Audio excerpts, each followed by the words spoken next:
The United States Senate Foreign Relations Committee will come to order. It wasn't orderly to begin with, but it's orderly now, thanks to our good crew. And we welcome here, as always, our Secretary of State, Marco Rubio, a distinguished alumni of this committee, and I know he's always glad to come back here and visit with us. Marco, we haven't had this kind of excitement since you've been here last time. I know you think this is the way it is every time, but it's not. So in any event, we're glad to have you. For the information of the committee, the Secretary has 4 hearings in these 2 days, so we have negotiated a hard stop at 12:30. To that end, we'll use the usual array of the way we do things here, and that is first of all, I will make an opening statement, and then I'll yield to Senator Shaheen, and then we'll turn the floor over to Senator Rubio. Then we'll do a 5-minute round of questions based on arrival time. So with that, Secretary, it's good to see you here again. Though you're not on the Hill often, a lot has changed, obviously, since the last time you testified on the President's International Affairs budget last year. The Department has undergone a major reorganization, making it operate more efficiently and more in line with America's interests, as we discussed before you even took the job, and that's been being executed, I think, quite well. At long last, foreign governments are being encouraged and, when necessary, pushed to live up to their responsibilities to respond to the needs of their own citizens. America will stand up by our allies and provide life-saving assistance to people in their hour of need, but we are not the world's ATM. And so the Department is testing new ways of providing strategic assistance and breaking the cycle of dependence on aid. Renewed emphasis on trade over aid will help the American people and lift up countries around the world. This is American generosity and ingenuity in action. Through this budget, the administration is holding UN organizations to account, badly overdue, and alongside Ambassador Waltz, making sure American values are leading in international organizations.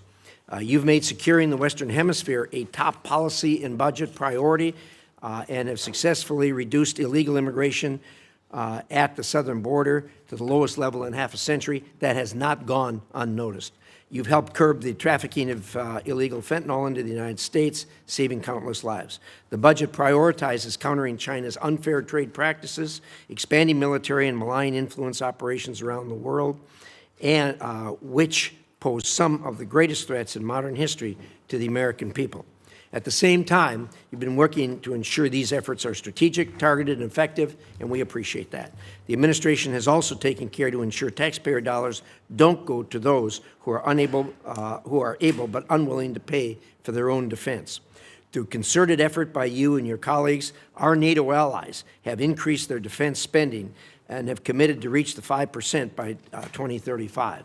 This is a major change from the way you and I used to deal with this for the decade or more before this. Together, we need to create a next-generation NATO that is stronger, more interoperable, and takes advantage of the industrial potential of American and European economies. We also must continue to coordinate with our European partners as they take greater responsibility for supporting Ukraine and work with our partners to deny Russia strategic gains. The administration has prioritized efforts to end conflicts in Africa, which undermine decades of investment in economic growth and global health security. All is not well there. The latest Ebola outbreak in eastern Congo, now affecting the entire region, highlights how conflict and humanitarian crises abroad threaten the health and security of the American people here at home. I know the Department is working hard to protect us from this threat, and I look forward to hearing how the budget supports these efforts. And, of course, the administration has taken decisive action to protect American citizens from the threat posed by Iranian nuclear capabilities and ambitions. On behalf of the American people, thank you for your hard work on that. You and I have been through this before, and we know how difficult it is. Change is hard, but it is also necessary. Your efforts to make the State Department more responsive to the needs of Americans will help us all meet the challenges of the 21st century. I look forward to discussing how the budget will further those efforts. With that, I will turn it over to the distinguished ranking member, Senator Shaheen. Well, thank you, Mr. Chairman. Good morning, Secretary Rubio. Mr. Secretary, you were a senator. You sat on this committee. You sat on the Intelligence Committee. You know as well as anyone that effective American foreign policy requires a strong partnership with Congress. Allies need to know that our commitments can stand the test of time, and that only happens if Congress is brought into the discussion. Congress cannot be a partner if it's kept in the dark. I have a long list of unanswered requests sitting on your department's desk. And Mr. Chairman, I'd like to ask that these letters be submitted for the record. They'll be submitted. Thank you. I've requested a briefing on changes to U.S. force posture in Europe. And after 33 days, we still have no response. We've requested a briefing from the Iran war on displacement.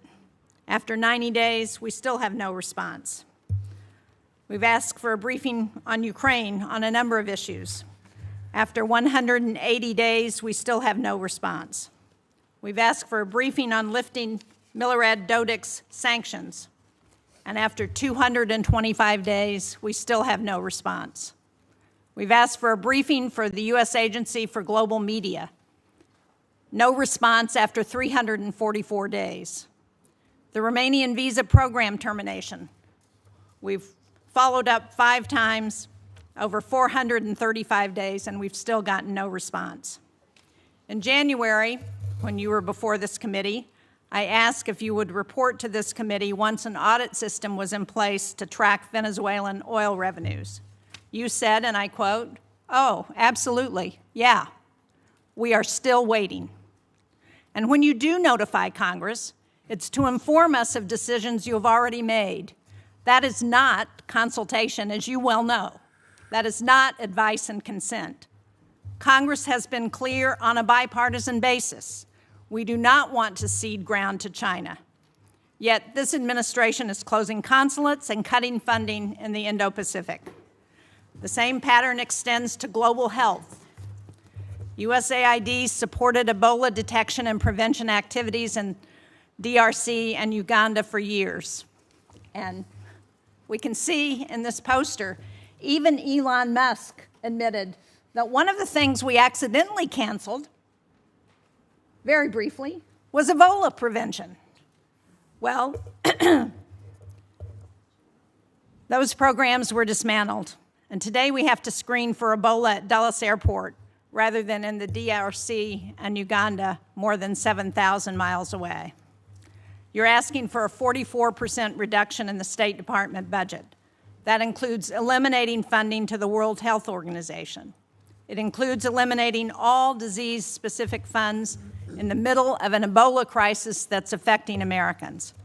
Yet, no one from your department can explain to us why this is a good idea. You sent Congress a notification saying you needed $19 billion to close out USAID. Then you sent another saying you needed some of that money to respond to disease outbreaks. Congress has asked for an explanation, and we still have not received one. The same pattern extends to our alliances. I just returned from a bipartisan delegation to the Arctic. We are on the verge of losing the very alliances we have built for decades because the president manufactured a crisis over Greenland. And nowhere is that clearer than with Russia. In 2017, you wrote, as a senator, that Vladimir Putin will never be a trusted ally or a reliable, constructive partner.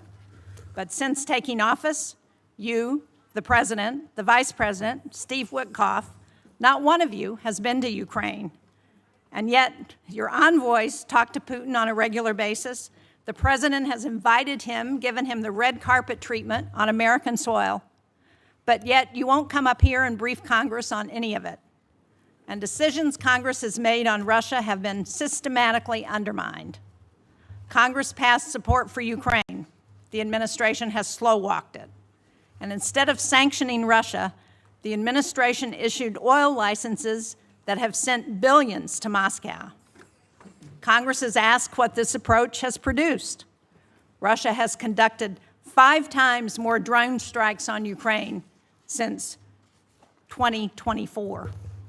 More U.S. businesses are being directly targeted than at any point in this conflict. And Russia is providing targeting intelligence to help Iran hit our facilities and personnel in the Middle East, while we're helping them fund this war. When I talk to my constituents, they ask for economic relief at home, not regime change in Havana or Caracas or Tehran. Instead, you sent Congress a war powers notification saying we are not in active hostilities with Iran, while the U.S. was conducting strikes against Iran and Iran was bombing U.S. embassies and bases throughout the Middle East. That was not consultation. It was an attempt to avoid answering to this committee and this Congress about this war. Congress has asked basic questions about the war. Why are roughly half of our Patriot interceptor stockpiles gone? Why does the Strait of Hormuz remain closed? Why is gas up $1.50? Why did 13 American service members lose their lives in this war? Congress deserves to know why, and Americans deserve to know why.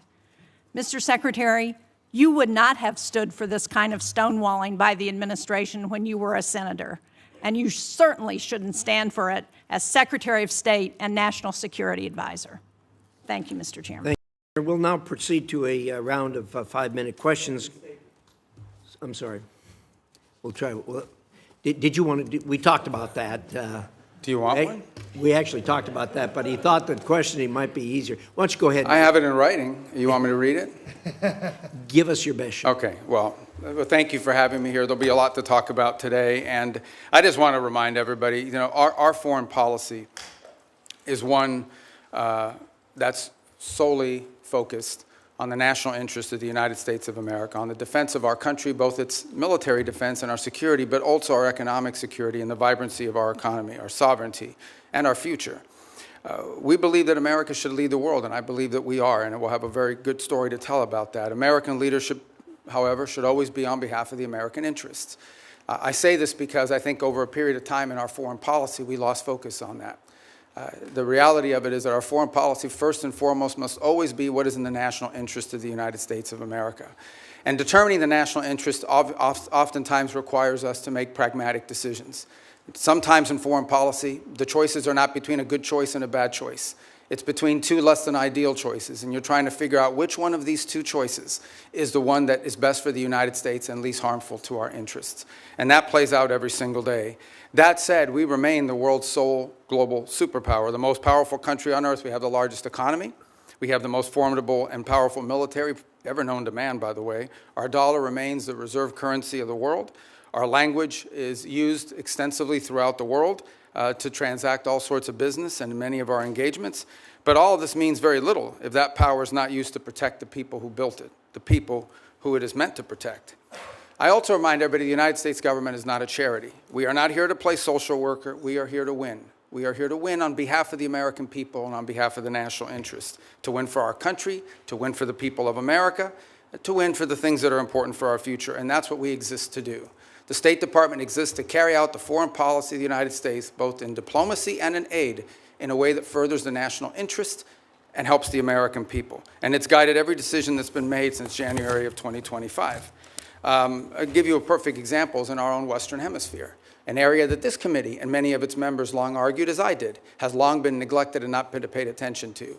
We now have in this hemisphere a coalition of friendly countries, over a dozen, who have aligned to work on not just the issues of security that we all have in common, but also economic prosperity that go hand in hand. It's an amazing story that basically, other than Nicaragua, other than Cuba, obviously other than Venezuela, remains with some challenges, and of course Brazil, although they're in the midst of an election cycle, and to some extent the current government in Colombia as well, at least the president's been problematic. But generally speaking, it is now a region filled with American allies, American-friendly leaders, and an America-friendly direction. Now, obviously, we have to operationalize that into action after 20 years of neglect, in which China and other global powers have intruded in our Western Hemisphere to the detriment not just of American national interest, but to the detriment, in our view, of the people of those countries as well. So these are important achievements, and one that I'm very happy about. I'm also happy about the way we've transformed foreign aid. In any transition, there will be, bumps in the road, but largely speaking, if you think about how those programs that existed in the past were failing us, the old model had to be replaced. And the foreign assistance that remains is being brought under the strategic direction of the State Department. So we're not just providing money, we are also seeking outcomes. It's not just how much money you spend on a program, it's whether you're getting outcomes from it. But it's also being guided with our strategic view in mind. And that means that we are able to provide aid not just all over the world, but specifically targeted at those most in need and those places around the world most important to the national interest of the United States. That will remain our guiding principle. That's been our guiding principle in our reforms. So, we can get into a lot of these details in our questions. The bottom line is that all this and more is a reflection of this belief that I outlined at the outset, and that is that foreign policy cannot be separated from economic policy, from border policy, from energy policy, from any of these other spheres that are critical to our national interest. A country that cannot build ships or produce medicine, or control immigration, or access vital resources, cannot defend its people, cannot defend its interests, and cannot defend its way of life. So our foreign policy continues to be reoriented around the real foundations of national strength. This budget is yet another step, I believe, in that direction. Obviously, the appropriators here will have a huge say on the outcome of what that budget ultimately looks like, as we don't anticipate that for the first time in modern history, Congress will just take up our budget and pass it. We think it'll go through some substantial reforms along the way, and we look forward to engaging you like we did last year to produce what we think is a very good spending bill at that time. So anyways, I look forward to your questions. At least that's what it says here. I'm not sure if I really look forward to your questions. I look forward to probably half your questions. Thank you. Thank you, Secretary Rubio. We will now do a round of questions, 5-minute questions based on order of attendance. And I'm going to start, and I'm going to say thank you for the work you've done with respect to Iran. We all of us that have worked on this for years know how frustrating that is, how difficult it is to work with this regime who've sponsored terrorism, kidnapping, and killed thousands of Americans for the last 47 years.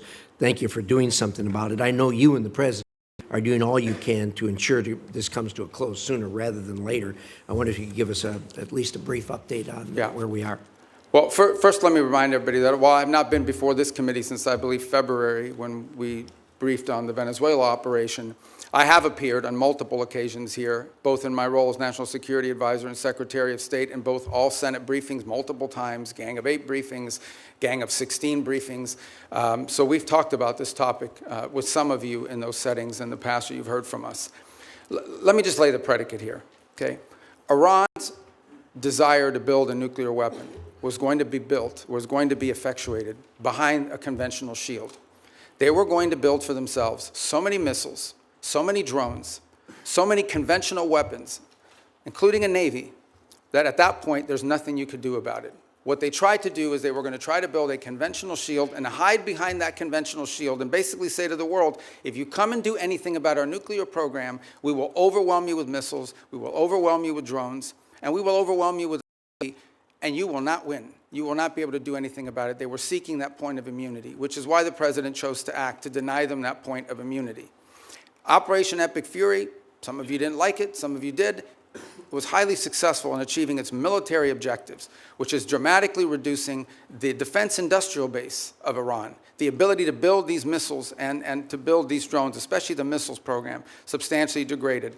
A substantial percentage, and I'll leave the exact numbers to the Department of War because I'm not a general and I'm not here to speak as a military planner, but a substantial degradation in the number of launchers that they have as well. They still have a lot of drones because these are easy to make. We all know it's not an Iran challenge. This is a global challenge, and it's playing out every single day around the world. I mean, Mexican cartels are using UAVs against each other. And we should imagine at some point may even use it against our interests. So this is a pervasive problem around the world. The economics of it are something we have to solve for. But nonetheless, even their drone building capability has been eroded. Today, there is no Iranian Navy. There is no such thing. There's a bunch of Boston whalers with machine guns on them, but there is no Navy. There is no Iranian Navy. It lies at the bottom of the ocean and will soon, within a number of years, be prime fishing spots because they'll turn into reefs.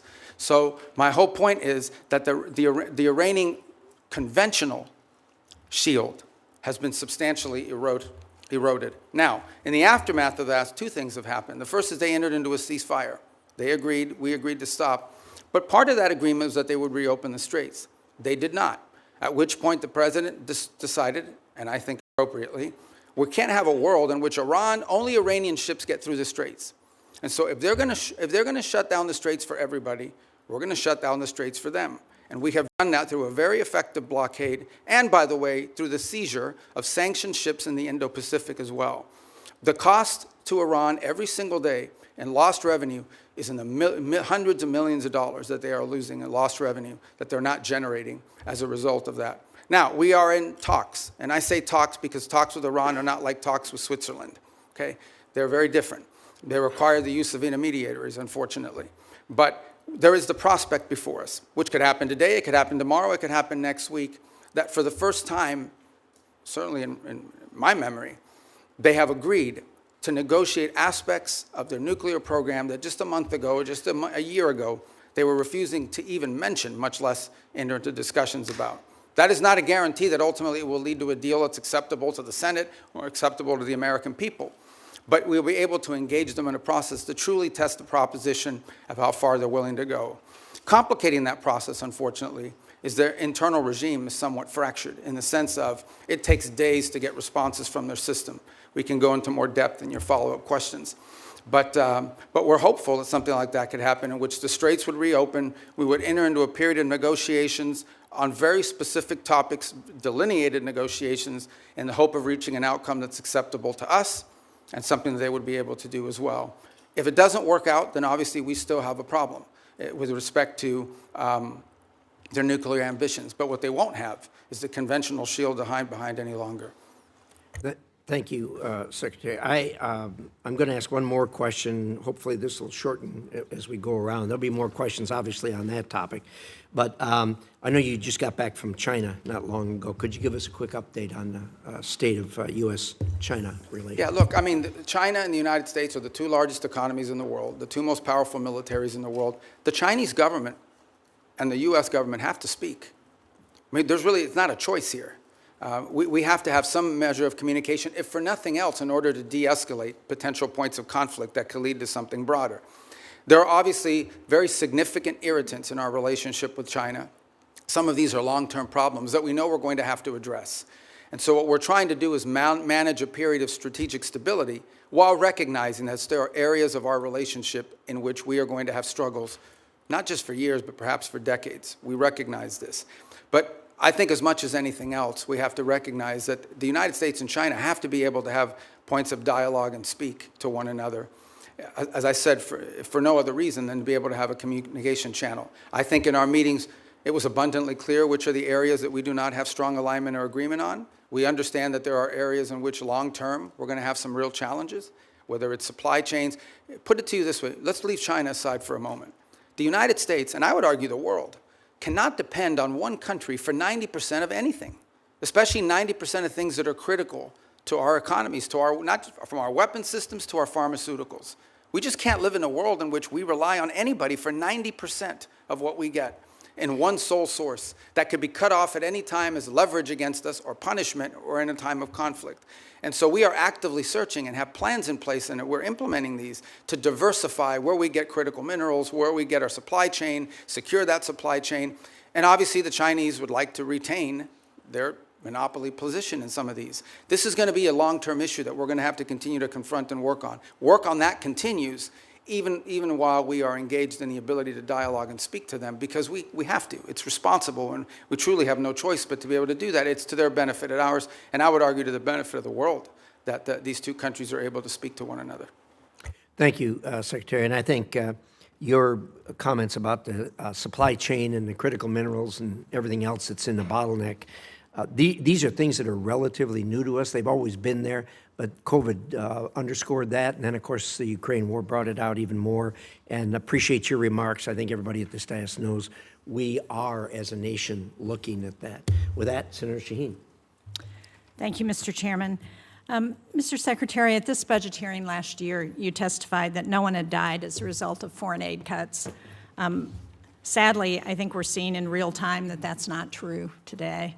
There are more than 1,000 cases and more than 200 Ebola-related deaths. And as we know, one of the entities that is a critical global health tool is GAVE, particularly during a disease outbreak.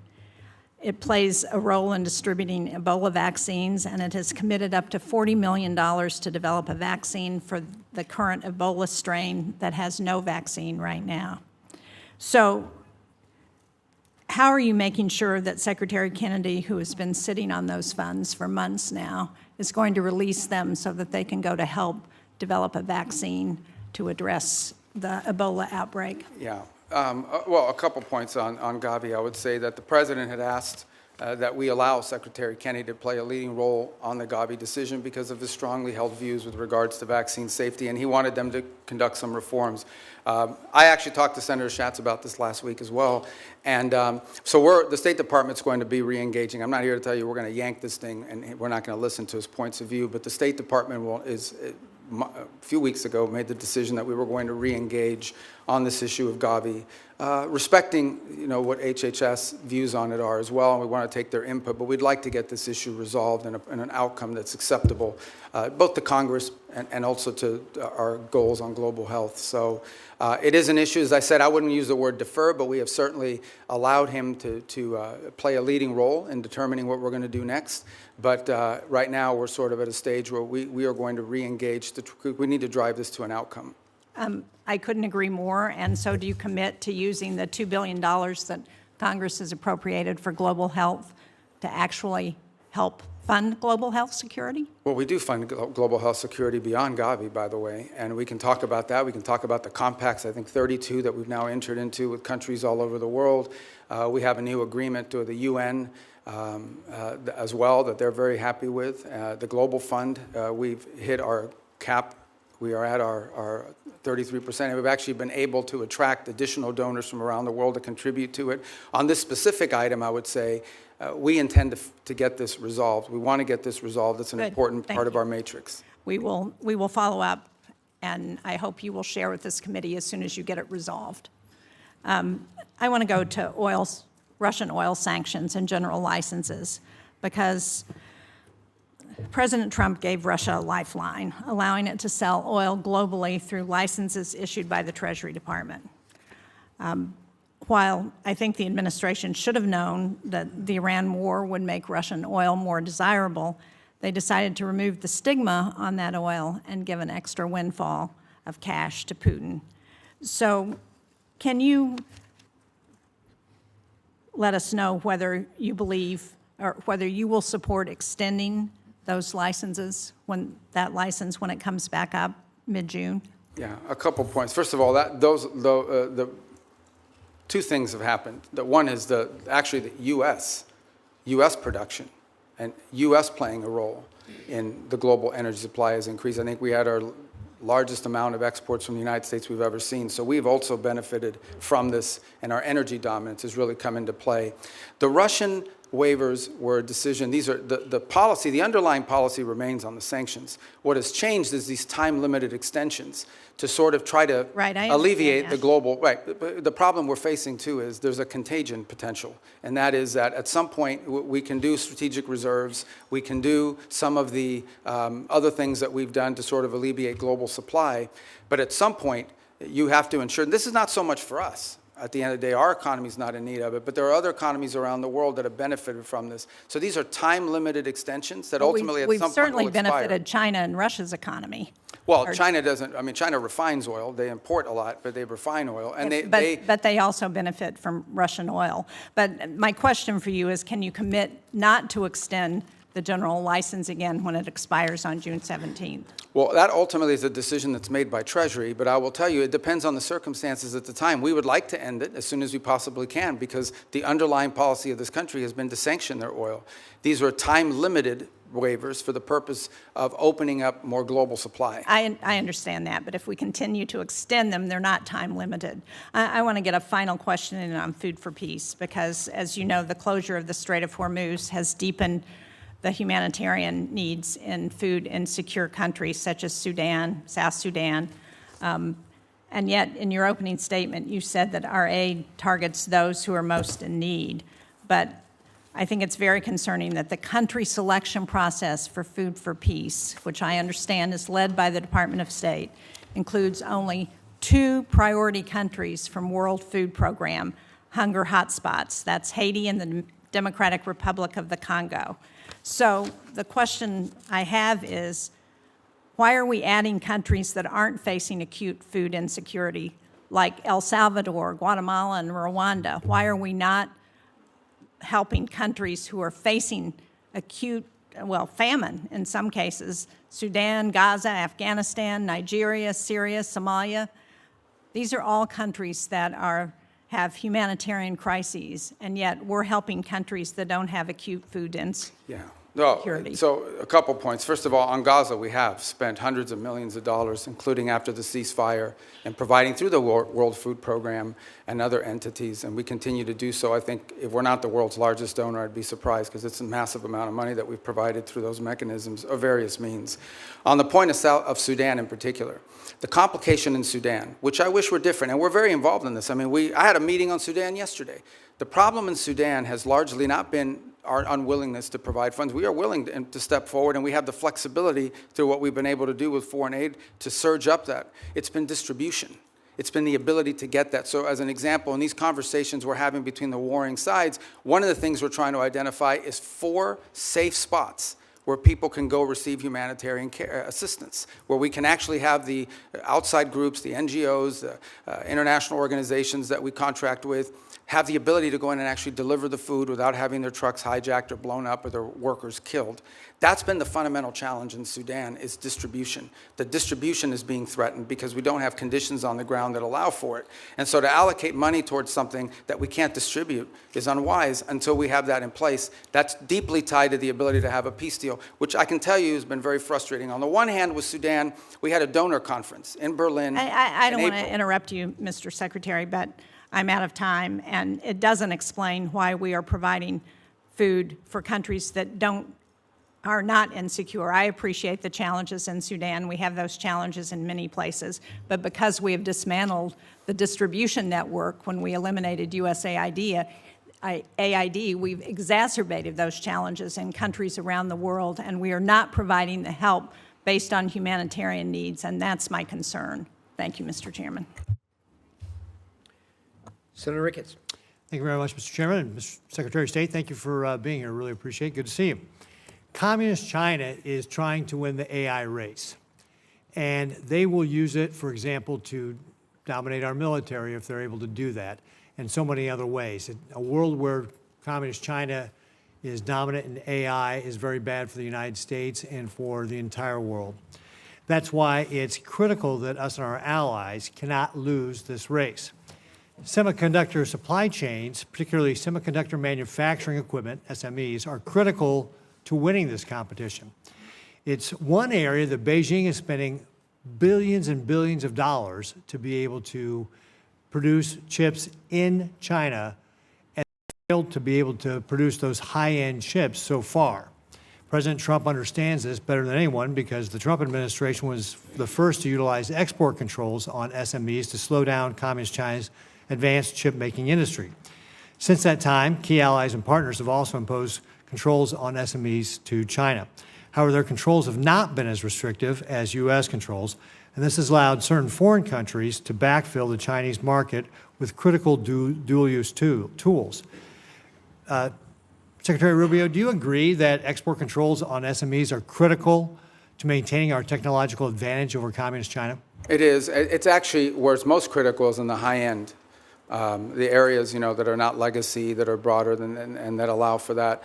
I think on the broader point of AI, we share your view. One of the initiatives that I think Jacob Helberg's done a great job with at the State Department is Pax Silica, in which we've signed up all these countries around the world. I think we're up to 13 or 14, and including ourselves and others who hope to join as well, in which we can create this global consortium for all of the elements of the AI supply needs. It's not just the innovation, it's obviously access to the minerals and the critical elements necessary in order to produce these chips and all the things that it will take to lead the world in AI. I think it is safe to say the United States right now is a global leader on AI. I think it is also wise to say that that lead is not is not irreversible. permanent. It has to be sustained, and there will be a real challenge in sustaining it. And we're going to have to stay focused on it. The good news is I do think we have a system of global alliances that view it the way we do. And we want to lead on it because it's not just about leading the technology in AI. It's about also leading in the standards that will govern how AI is used. I don't want to monopolize this conversation on this point, but it's one that I think the Senate should think about because I know we're starting to think about it. AI will have very positive impacts on our economy and societies. It will also have some detriments. There will be white-collar jobs in this country that will be impacted. And I think we have to start thinking not simply about the impact that AI will have on those jobs, but the societal pressures that will create, not just in the United States, but in economies all over the world. Much like industrialization and automation did, it will make the worker more efficient and more valuable. But it will eliminate some jobs, and those jobs will have to be replaced with new jobs or new skills. That's not just an economic issue. That is a political issue. That, over time, could destabilize societies all over the world. So we have to start thinking about AI in those terms as well. You mentioned our allies. Shouldn't they have to follow the same sort of standards U.S. companies do when we're limiting the semi-manufacturing equipment that's going to Communist China? And that's our hope, is that we can create people that we can create a coalition of nations that understand the danger in this.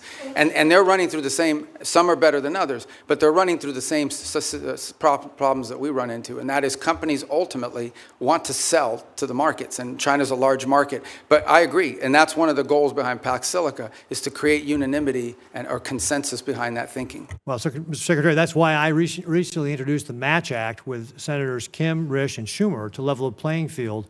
This bill would provide the State Department with the leverage in ongoing negotiations with our allies to align those controls. And if agreement cannot be reached, it would ensure that foreign companies cannot sell the very choke point technologies that we have restricted. So I hope you'll support that as we move forward on it. One other thing I just want to hit before my time runs out here is that I was the co-sponsor of a bill to create the U.S. Foundation for National Security and Counterterrorism. This is a foundation that would be a public-private partnership. It would help counter traffickers and insurgents operating in ungoverned spaces around the developing world, such as Africa. The State Department, however, has not, for over a year and a half now, launched this foundation, and I'd encourage you to work expeditiously to implement it. I think this is something that, as we're talking about, especially the continent of Africa, can be very helpful to making sure that we're not only helping conserve the environment and helping animals, it's bad for terrorists. Thank you, Mr. Chairman. Thank you. And look at that, I kept it in my time. Good job. Can you do as well, Senator Murphy? I'll do my best. Thank you, Mr. Chairman. Thank you, Mr. Secretary, for being with us today. Despite the differences that existed between Republicans and Democrats prior to this administration on how to approach Iran's nuclear program, the theory was basically the same, that we were going to impose significant harm on the Iranian economy in order to force them to the table to negotiate. What is happening now is fundamentally different. This war and the administration's decision to blockade has now held the entire world economy and the U.S. economy hostage to the ability to negotiate an agreement with Iran. This is why the entire country is seized by the question of when there will be an agreement, because apparently until there is an agreement, the Strait of Hormuz remains closed. There is a cost to the Iranian economy, but now there is a devastating cost to the U.S. economy. It has been indecipherable, the information coming from the administration, especially in the past several weeks, as we get signals that a deal is imminent. The president said yesterday he's bored by the negotiations. He doesn't care whether we get a deal. For a picture. I think it's really important for us to understand what your bottom lines are, what you're asking for in this negotiation, what commitments you need Iran to make in order for you to release the blockade, and we hope for them to release the blockade as well. So give us a little insight into what your bottom lines are, what is going to get the strait reopened, because this is kind of the only question that matters for American consumers right now. And every day we get wildly different signals from the president as to whether he even is engaged in this question as to whether the strait is going to reopen? Yeah, I think your question gets right to the heart of the matter. So I think it's a good question. Let me first bifurcate two things. The only reason there's a blockade, the only reason why there's a U.S. blockade is because Iran has closed they're firing on commercial ships, and they've mined large segments of Hormuz, international waters. And so the blockade is only against Iranian ships. And it's very simple. The notion is if no one's ships are going to get out, then Iran's ships aren't going to get out either. We can't live in a world in which they get to close the straits and tell everybody, pay us a toll or we'll blow you up, but their ships get to go out unfettered. So that's the reason why there's a blockade. There wouldn't have been a blockade if Iran had agreed to do what they said they would do when the ceasefire kicked in, which is they were going to open the straits. So let me just focus on the straits for a moment. Number one, what they're doing is unlawful and illegal. There isn't a country on earth, other than Iran, and maybe Oman that flirted with it, who's in favor of what Iran is doing in the straits. The Chinese are against it. The Russians are against it. Everyone is against it. The whole world is against it. So condition number one is they have to reopen the straits. And reopening the straits means the following. Ships can sail through international waters the way they can do through other choke points around the world without being fired upon, without paying a toll. That's condition number one. But the strait is closed because of our decision to invade Iran. This is a consequence of our military action. So I guess I'm not interested in litigating that question. We all know why the strait is closed, because you took military action against Iran, and we knew ahead of time that that would be their likely response. The question is, how are we going to get it reopened? Are you going to drive a bargain that is so tough and so hard that the strait remains closed? So how are we going to get it open? The first thing, that is a predicate to anything else happening. The straits have to be reopened. So the way to think about it is this. If Iran wants to be able to move its oil again through the strait, they will have to reopen the straits. If they refuse to do so, then we have other options available to us, but we would prefer to negotiate the opening of this, which means tell us about the negotiations. What do you need from them in order to get the strait reopened? We need the strait reopened tomorrow. Well, what needs to happen is very simple. They need to announce that they will no longer fire on commercial ships that are going through or threaten to fire on ships, because in many cases, ships just won't move. They won't go, not because they got fired on, but because of the risk of being fired upon. And so they have to announce very clearly, the straits are now open. We're not charging a toll. We will help remove the mines that they put in there, and they will not fire on ships. But the president says they also need to make commitments on their nuclear program. That's what I'm asking. Oh, I see what you're saying. What commitments do they need to make in order for the strait to be reopened? Well, the second thing they have to agree to as part of this is, so in addition to the straits, that's the predicate that opens the door to phase two. Phase two is they have to commit to very specific negotiations on highly enriched, the disposition of the highly enriched uranium that still is buried deep in a mountain somewhere. They have to agree on negotiating severe and long-term limitations and or cancellation of enrichment activity in their country. In the second phase of negotiations. Well, obviously, these are highly technical matters, so I don't think you could work those out in 5 days. That would require a team of experts to meet over a 30, 60, 90-day period and work out the details. But they have to commit to their willingness to do that. For example, they have to commit to say, we will dispose of the enriched uranium. And the question now is, what are the mechanisms by which we do so? That can be negotiated. Final question. In order to get to that second phase, are you willing to release sanctions or release frozen money that the United States is withholding from Iran? Right now, everything that's been discussed with them is that any sanctions relief. Now, remember, sanctions come, there's international sanctions, there's congressional sanctions, there's executive sanctions. So some we can release and some we cannot. But any sanctions relief is condition-based, which means it has to be in return for the reason why those sanctions were put in place in the first place, which is their nuclear program. So yeah, look, Iran is being sanctioned because they enrich uranium. Iran is being sanctioned because they've highly enriched uranium. Iran is being sanctioned because of their nuclear activities. If they agree to give up those things, there will be sanctions relief associated with their commitment and compliance with those agreements. You will not give sanctions relief just in exchange for reopening the strait? No, that's not been discussed. That's not been offered. Senator Hagerty. Thank you, Mr. Chairman. And Secretary Rubio, it's good to see you here. I want to commend you and the administration for actually implementing a foreign policy that advances America's interests. Thank you. If we could, I'd like to start with the Philippines, an area that we know very well. It's a geographic center of the Indo-Pacific region. It's an area that is along critical sea lanes where a tremendous amount of world trade and energy commerce actually move. A strong alliance with the Philippines clearly is in U.S. national security interest. It leads and supports our freedom of navigation. It also helps us deliver regional stability along the South China Sea, a very critical area, particularly in the face of a very aggressive posture that the Chinese have adopted. I want to recognize my colleague, Senator Kaine, who's worked with me to put in place the Philippines Enhanced Resilience Act. That's $500 million of FMF grants. It's $1 billion of loan and loan guarantees per year to strengthen the Philippines and the United States alliance to make us more interoperable and more capable. Mr. Secretary, I'd just like to get your comments, your vision on the role of the Philippines in the United States alliance. It's actually, I spoke to President Marcos on Sunday, and have had multiple engagements with them at a personal level. We've had visits. A couple good points here. The first is we've actually entered into agreement with them in which I believe it's an old U.S. military facility inside the Philippines that will now serve as sort of I think it's a 4,000 acre. I'm very familiar with the area. Yeah, you know it. And that we'll be able to do a lot of our activities together with regards to our joint interests in developing on AI and high tech and diversifying and helping diversify their economy.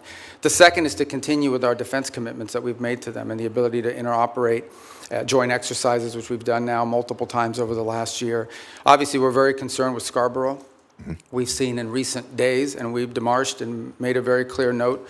This issue came up during the first meeting with the Chinese. It's come up in every engagement I've had with the Chinese, and it's come up again now very recently through diplomatic channels, and that is we're very concerned about recent activity once again near Scarborough and the buildup of infrastructure that appears to be exerting, territorial claims that we have long argued are not valid. This is one of those irritants in the long term that I think we'll continue to have to manage. But I view the Philippines as a critical partner, and I think over the last, I would say, couple of years, our relationship with them, particularly under their new administration, has dramatically improved our ability to work with the Philippines jointly on a number of topics of interest.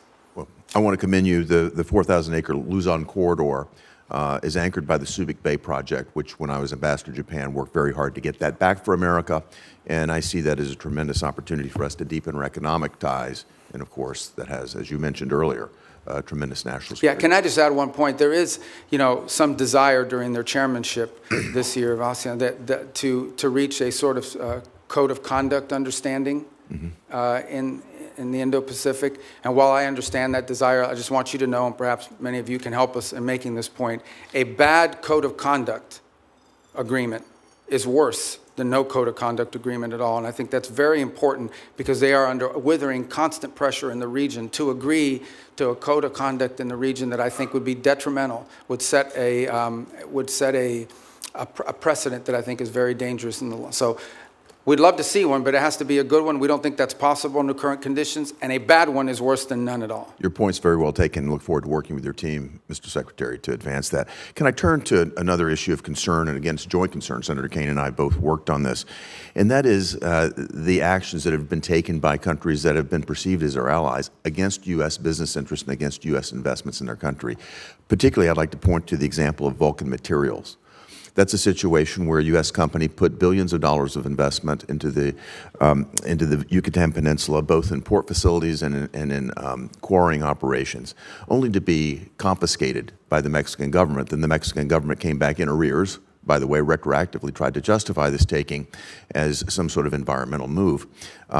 Sadly, we had to fight pretty hard, the previous administration, to not allow this to happen. And I think it's going to take more bipartisan effort, certainly you'll have it from here in Congress, to push on any government's effort to try to confiscate American corporate property. What that will do is have the effect of minimizing or basically reducing the incentive or de-incentivizing our foreign investment in other countries, which again I think hurts the mission that you're on. I'd love to get your perspective on how the State Department will stand up for American investments overseas. We do every day, and in fact, one of the great benefits of our reorganization is that it has empowered the regional bureaus.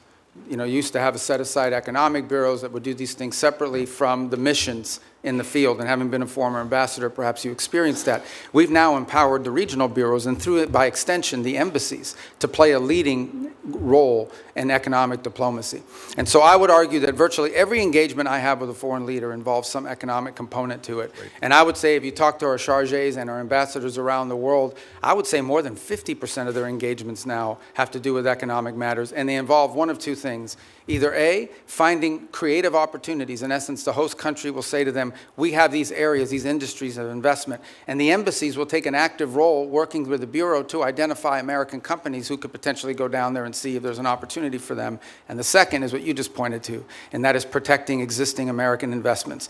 Because the point we make with everyone we interact with is you can't ask for American investment into your countries when you have a history of expropriating, of takings, and in some cases, it's a local official that's trying to extort an American business and say, hey, I'm the sheriff or I'm the local police officer. If you don't pay us, your workers won't show up to work tomorrow. We have problems like that as well around the world that involve the local level. And it's become a leading part of our diplomacy.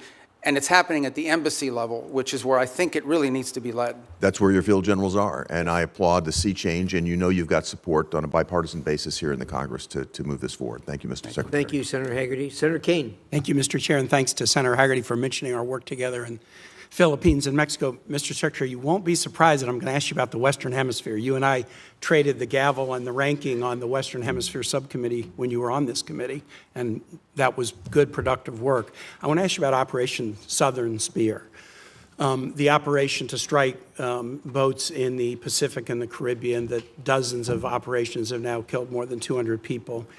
Have you been involved as Secretary of State or National Security Advisor in discussion about the targeting criteria that are used to decide which boats will strike? No, but not because I've avoided it, but because those are largely legal decisions, right? So but if you haven't been involved in discussion, as the National Security Advisor, are you aware of what the targeting criteria are?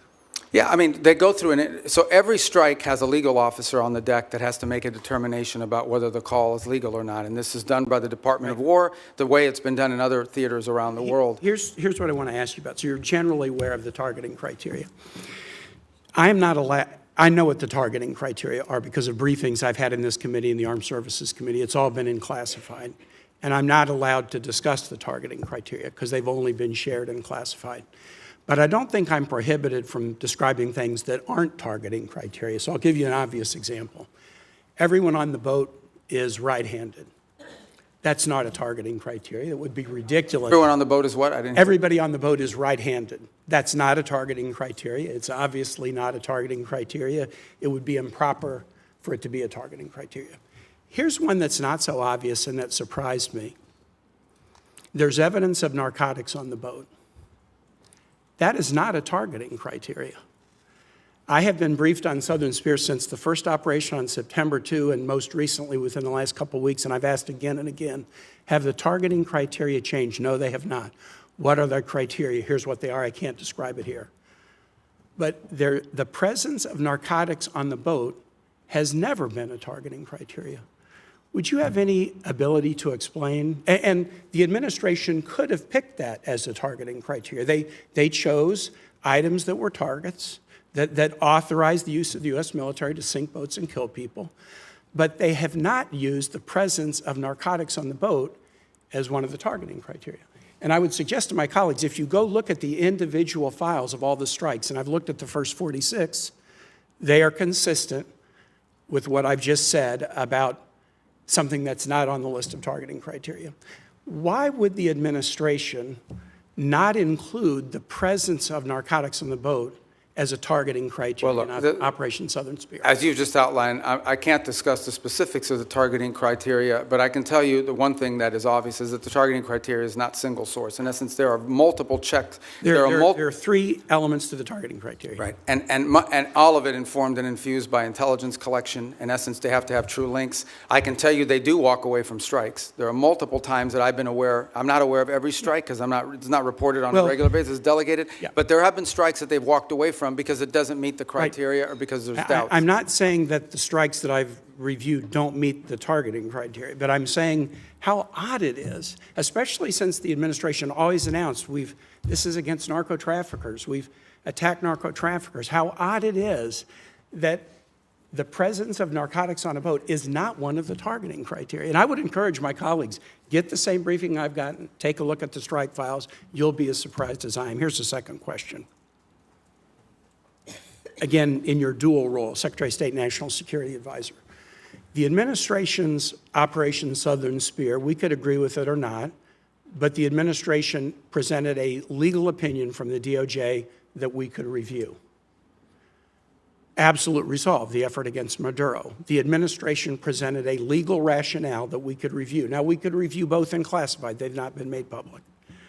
We're 92 days into a war against Iran, and the administration will not let Congress look at the OLC legal opinion justifying the war. Intel committee members, SFRC members, Armed Services Committee members, rank and file members, the administration will not make it available to us. Now, you can imagine, A, we're the Oversight Committee. B, you're here asking for a budget, and in the Armed Services Committee, they're asking for $1.5 trillion, an increase of 40% over last year's budget, but won't let us see the legal opinion. And Mr. Secretary, you know what kind of thinking we do. If you've showed us the legal rationale for 2 wars, and you won't show us the legal rationale for the third, is there something in the rationale they don't want us to see? Is there a dissenting opinion that says it's not legal? Are there conditions like you can't strike civilian infrastructure like schools and bridges? Are there factual assertions like the war will be over in 2 days or Iran will never close the Straits of Hormuz? By not sharing the legal opinion with the Article I Oversight Branch, you give us the opinion that there's something in there you don't want us to see. Could you use your influence as the President's Chief National Security Advisor, Secretary of State, NSA, to get the administration to share the Iran war legal opinion with Congress? Well, look, first of all, obviously the Department of State does not develop the legal opinion. That's the Office of Legal Counsel. You're the Chief National. So I think what you're asking is why haven't the Office of Legal Counsel provided it? They don't work for the National Security I'm Council. actually They don't work asking, for me. will you use your influence as Well, I will President's certainly Chief inquire as to National why. Security Here's what I'll do. Advisor? I can certainly inquire as to why it has not been available. I don't think there's a reason why. I am not aware that. In fact, my understanding is they have provided documentation to the committee and not the opinion. as part of the war. Not the opinion. Well, that's different. And you wouldn't accept that. All right, well, let me take sitting that on back this and ask side the of Office of dais. Legal Counsel. But it's certainly, they provided the legal rationale for the strike. You're asking for the actual written opinion the way it was Which in they the other. provided us All in right, I Southern understand. Spirit and Absolute Resolve. I'll Thanks, take Mr. that Chair. back. Thank you. Senator Lee. Thank you, Mr. Chairman. Thanks, Secretary Rubio, for being. You look like Ricketts. I apologize. This threw me off a second. Well, look, bald is beautiful, and we new caucus. can't help that. But thanks for all of your efforts. You are a very effective spokesperson for not only President Trump and the administration, but for the United States, and I'm grateful for that. Was wondering at the outset if you could talk to us a little bit about the fractured Iranian regime and how that might be making negotiations more difficult. One of the things I've wondered, for example, are whether the diplomatic Iranian channels are sort of crosswise, at odds with, or working hand in glove with the IRGC, which is itself causing a lot of these ceasefire violations, or is it all sort of coordinated chaos to try to undermine and tip the scales in favor of Iran in the negotiations? Yeah, that's a great question. Let me try to give this answer to you in a way that's not boring or wonky, because it's been a shift. Obviously, the original Supreme Leader, the one that was there, is no longer with us. His son takes over. Nobody hears from him for a month. By all reports, open source reporting, I think you've all seen it. He was severely injured in the same strike, and so forth. Are you confident he's still alive, by the way? Yeah, I think there's indications that, in fact, we've not heard from him publicly. We haven't seen him publicly, and I would imagine, given what's happened to multiple leaders in that system, being very public is probably not something that's recommended for them internally. But that said, I think there are indications out there that he is increasingly engaging at some level, although all of his communications have been in writing and through intermediaries. So the way to think about it is the following. You have the Supreme Leader, and understand that at the end of the day, the Supreme Leader in their system there really is no analogy to it in our system or anybody else's system. It is a theological office. It was the head of the Islamic Republic in the sense of the ultimate decision maker, and every major decision has to be run by them. They are advised by a council. It's not clear if it's 6 people or 8 people, but there is a council made up of both IRGC and other elements of the regime that surround that Supreme Leader. And ultimately, that council has to sign off on anything. And then there are the people you see on TV, like Arachi, who's out there every single day, and Golubov, who's the speaker of the Majlis, who's been playing a pretty prominent role. And they are the ones that they have sent to negotiations and so forth. It is our view of the system, as we understand it, and as it's been expressed to us both by the intermediaries and by Iran directly, that what Arachi and Ghalibaf bring or take from us, they then have to run back to this council and ultimately get guidance from them. And that process oftentimes takes 3 to 5 days to get a response. Now, some of it is logistical. They're operating probably using couriers and things of this nature. Part of it is internal fissures on exactly what they should agree to or not agree to. I think the second point that needs to be driven in this regard is that there is evidence that there are communications issues within the regime as well. So, for example, it's pretty clear that at the outset of hostilities and the conflict, they had delegated decision-making to field commanders. And so oftentimes field commanders had delegated authority to act on a, let's say, a pre-operational planning that already put in place. And so unlike our system, where perhaps you know that the president or the secretary of war is directly making orders and decisions, or the chairman of the Joint Chiefs, in their system, a lot of decision-making at the tactical level, like which ships to hit and so forth, are being made at the commander level. So that's why from the outset it can look like fire-ready aim, but it's part of the design of the system, perhaps? Well, I think it was a design of the system in the sense of regime survival and the ability to operate in case there was decapitation strikes or people are removed. But let's go back to the essence of the negotiations. What's complicated them is you ultimately are negotiating with people who then have to negotiate within their own system to see what they're allowed to give and what they're allowed to agree to. What is abundantly clear is that Iran is facing severe internal economic. All the problems Iran had before this conflict not only are still there, but they're worse. All the things that led to the protests, all of these are worse than they were before. And I think there's definitely elements within that regime that understand it. And then there are other elements of it that are more immune to it and perhaps more resistant to making agreements. And so what we are working through is in many cases, is delays in getting the responses to people. And this is why you see reporting about there might be a deal in the next few days, because internally, it takes time to get responses from them, sometimes upward to 5 or 6 days. Undoubtedly, they're using that to their advantage, sort of like the car dealer where the salesman has to go talk to his manager and make you wait and think about it for a while. Even more complicated than that. Even more complicated than that. One more question. I think we could benefit from hearing from you about the need to zero out funding for a couple of entities, including the National Endowment for Democracy and USADF. Can you tell us about that? Well, look, these programs, I think, have served a purpose in the past, and obviously there's a congressional role to play here, right? I mean, at the end of the day, these programs have had, especially the National Endowment for Democracy, has had support in Congress in the past. And look, I was here for 16 years. I understand that you're going to pass an appropriations bill, and the appropriations bill is going to have things in it that we don't have in ours. That's just the way it is. And we understand it. We'll make it work. But we are concerned, or have been concerned in the past, about organizations that sort of have lost their purpose and what they're advancing.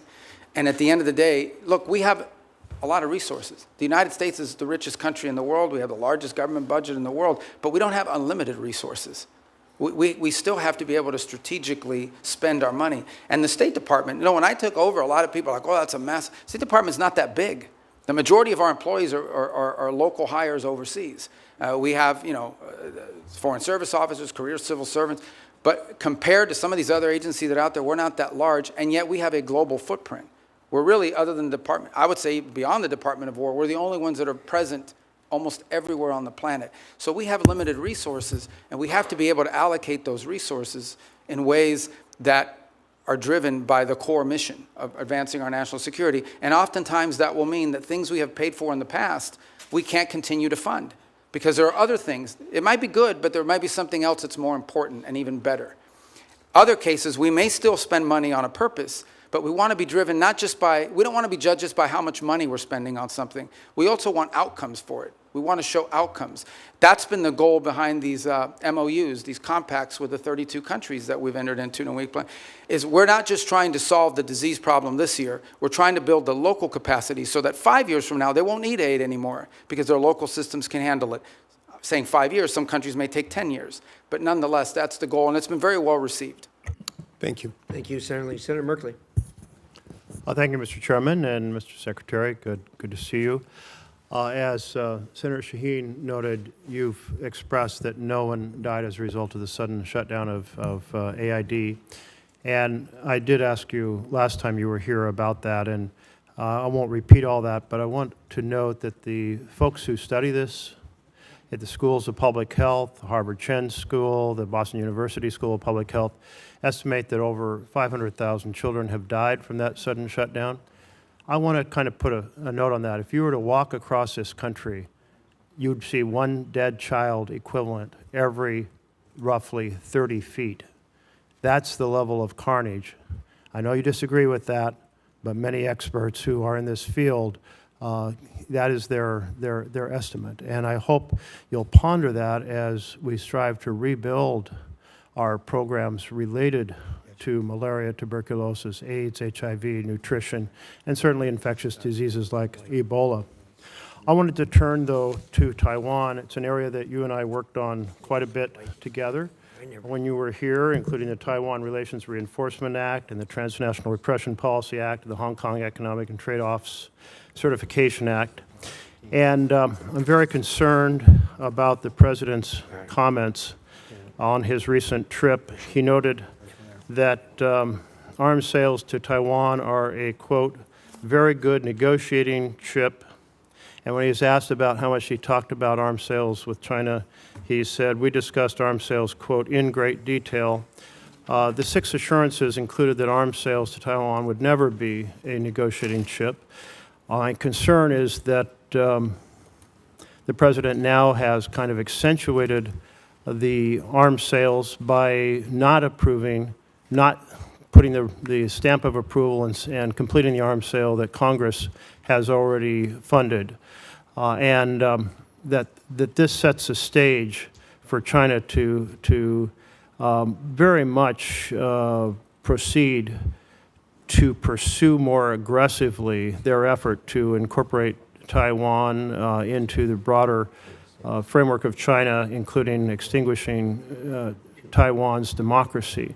So I'd just like to hear your thoughts. Hopefully there's a path here that will re-accentuate our support for Taiwan's democracy.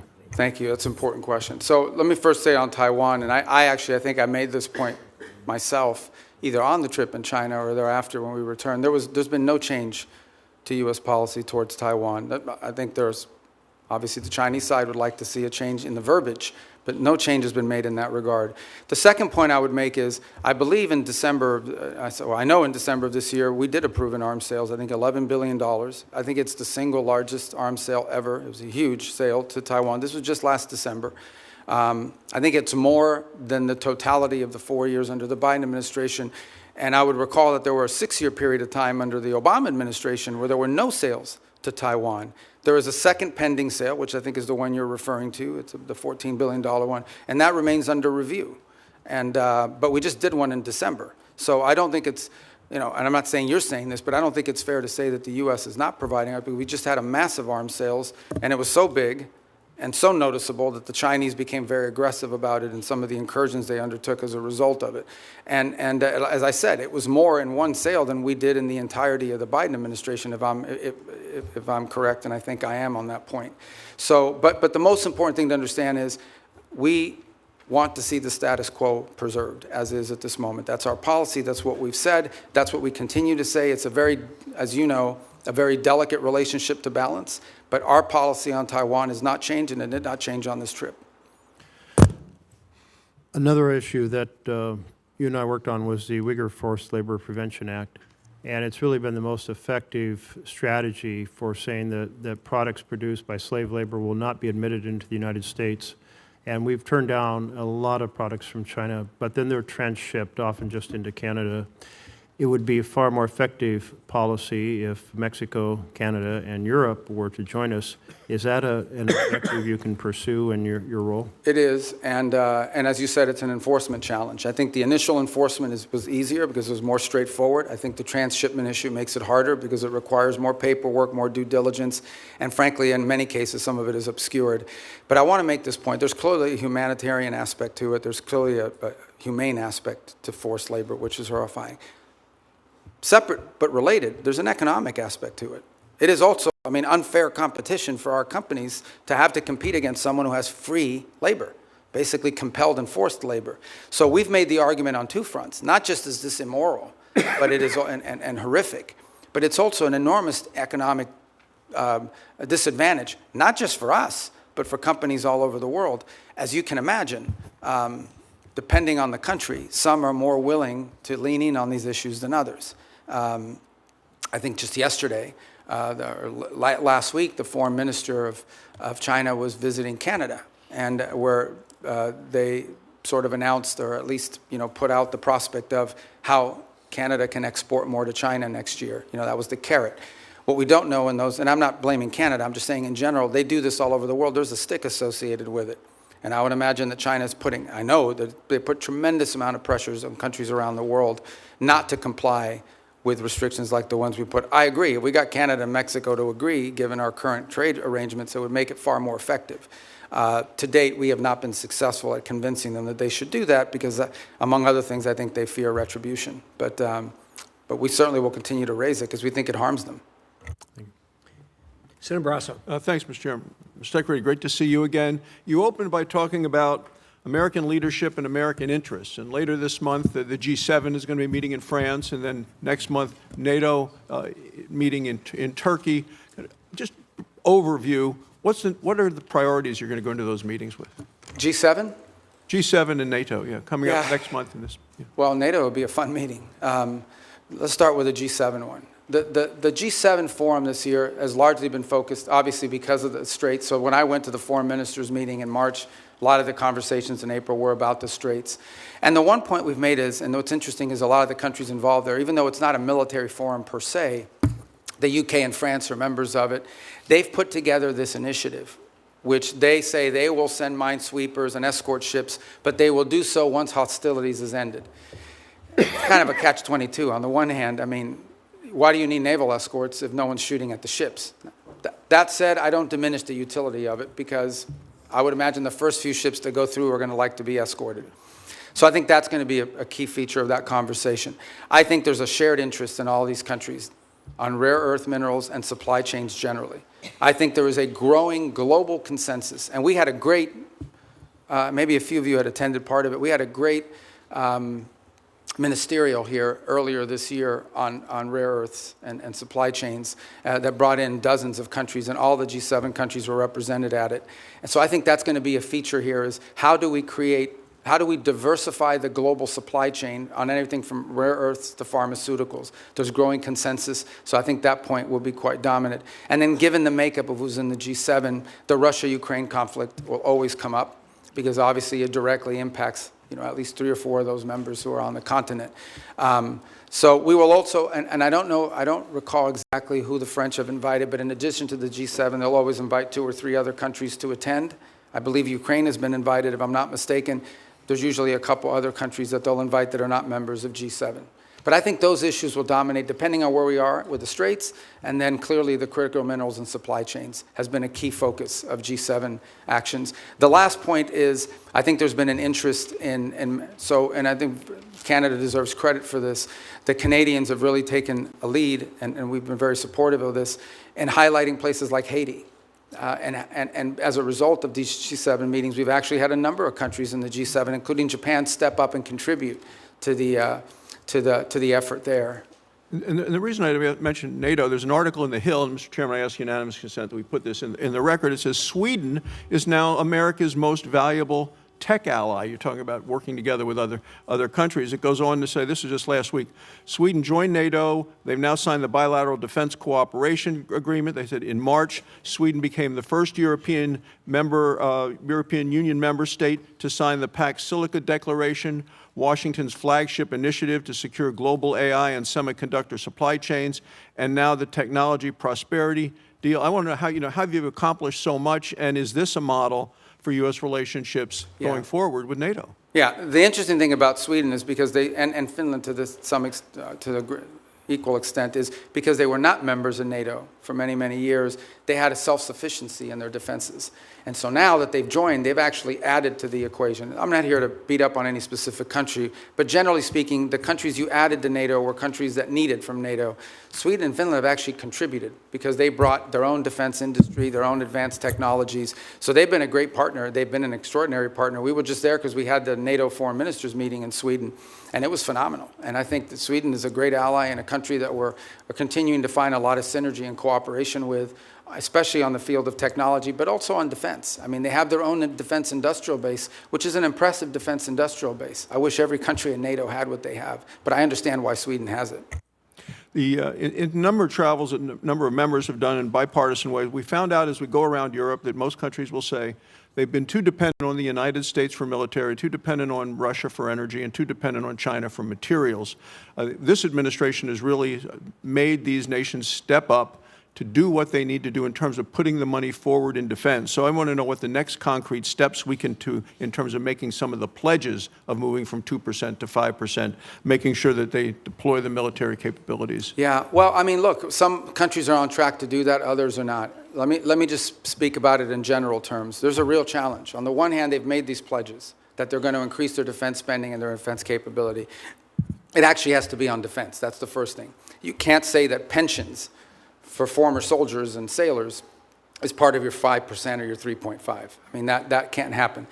But the bigger challenge that much of Europe faces, many countries in NATO faces, their economies are not growing, and in order to spend more money on defense, they're going to either have to raise taxes or cut social programs. And part of the reality of NATO, whether we like to hear it or not, is that many of the countries in Europe were able to build these very robust social safety nets because they didn't have to spend it on defense, because NATO and the United States were providing it for it. So they're going to have to deal with that reality. The second point is, and this is not an anti-NATO statement, but it is the reality. The United States has global obligations. At the same time as I'm in NATO, I have to speak to the Indo-Pacific countries who are also worried about what's our force posture there going to be. We obviously are involved in the Middle East. We have counterterrorism issues with regards to Africa. We have growing mill-to-mill cooperation in our own Western Hemisphere, especially taking on these transnational terrorist organizations and the like. So we don't have like unlimited military resources, even though we have a very large budget. They're not unlimited. And so we have to be able to allocate our resources and our personnel in ways that make sense, and it has to come at the expense of something. And so I think that's the reality that we have shared with our NATO partners from the very beginning of this administration and have been consulting every step along the way. But these countries will have to step up. They, at a minimum, have to be able to conventionally defend their own sovereign national territory for the most part. Thank you, Mr. Chairman. Senator Van Hollen, you're next. Chairman, and welcome, Mr. Secretary. This is your first public hearing since President Trump and Israeli Prime Minister Netanyahu launched an illegal war against Iran.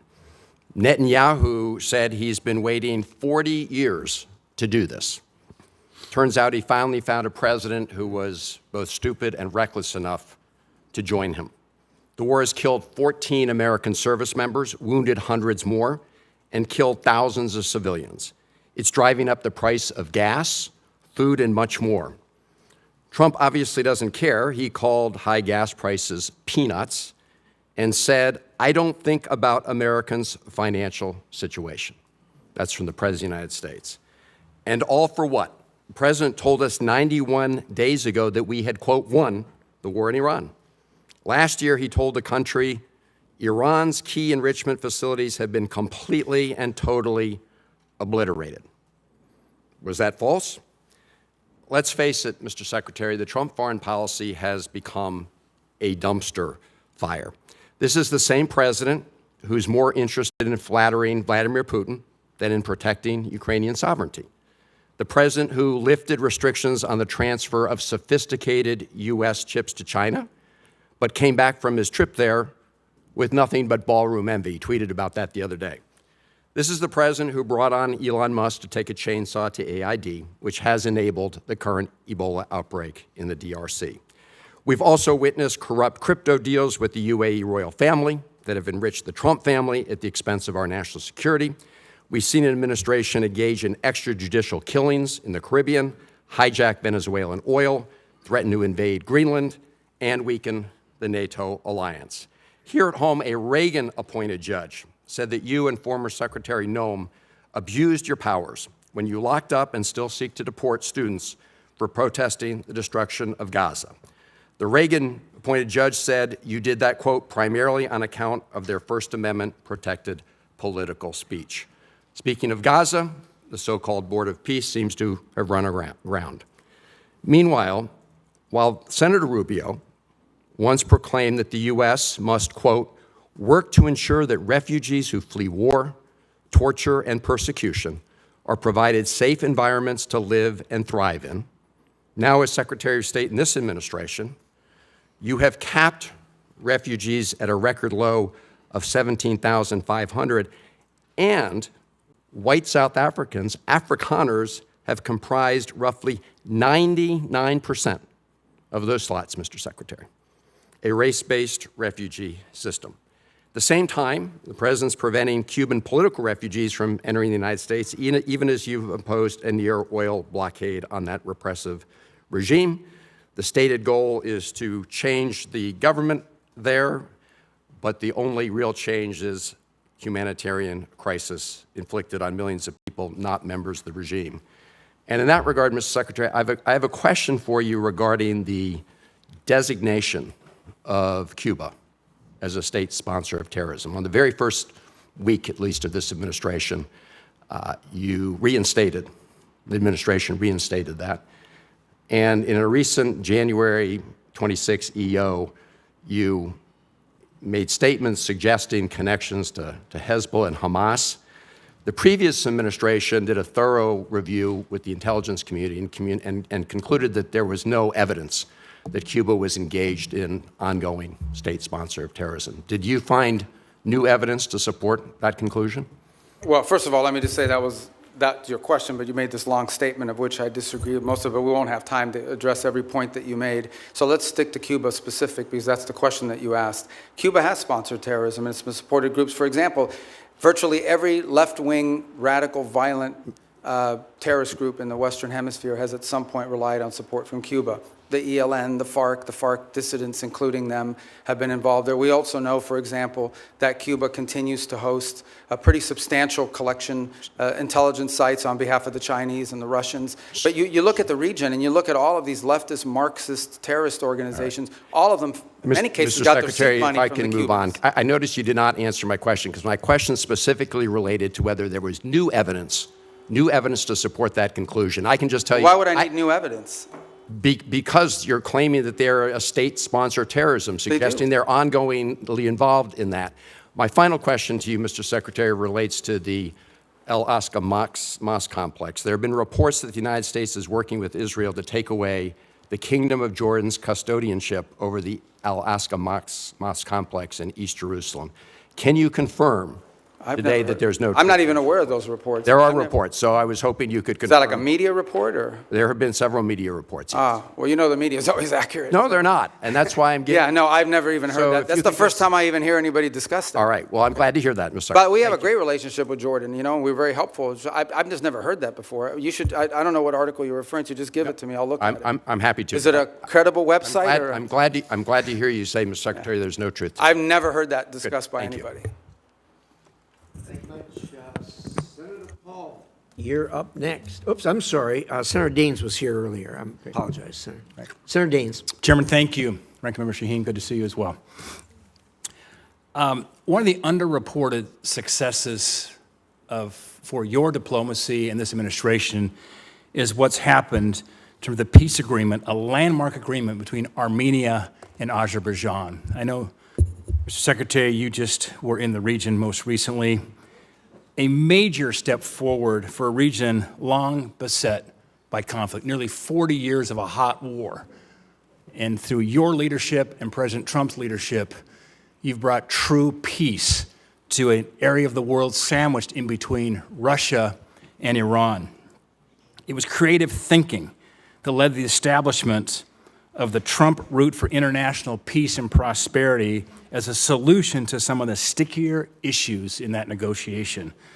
The program promises to be a boon, not only for Armenia and Azerbaijan, but also many neighboring countries. As Brzezinski once said, talking on the global chessboard, his book, that Central Asia is the wine bottle and Azerbaijan's the cork. You uncork the wine bottle, suddenly you've got oil and gas and critical minerals flowing back towards the West instead of to Russia, to China, and to Iran.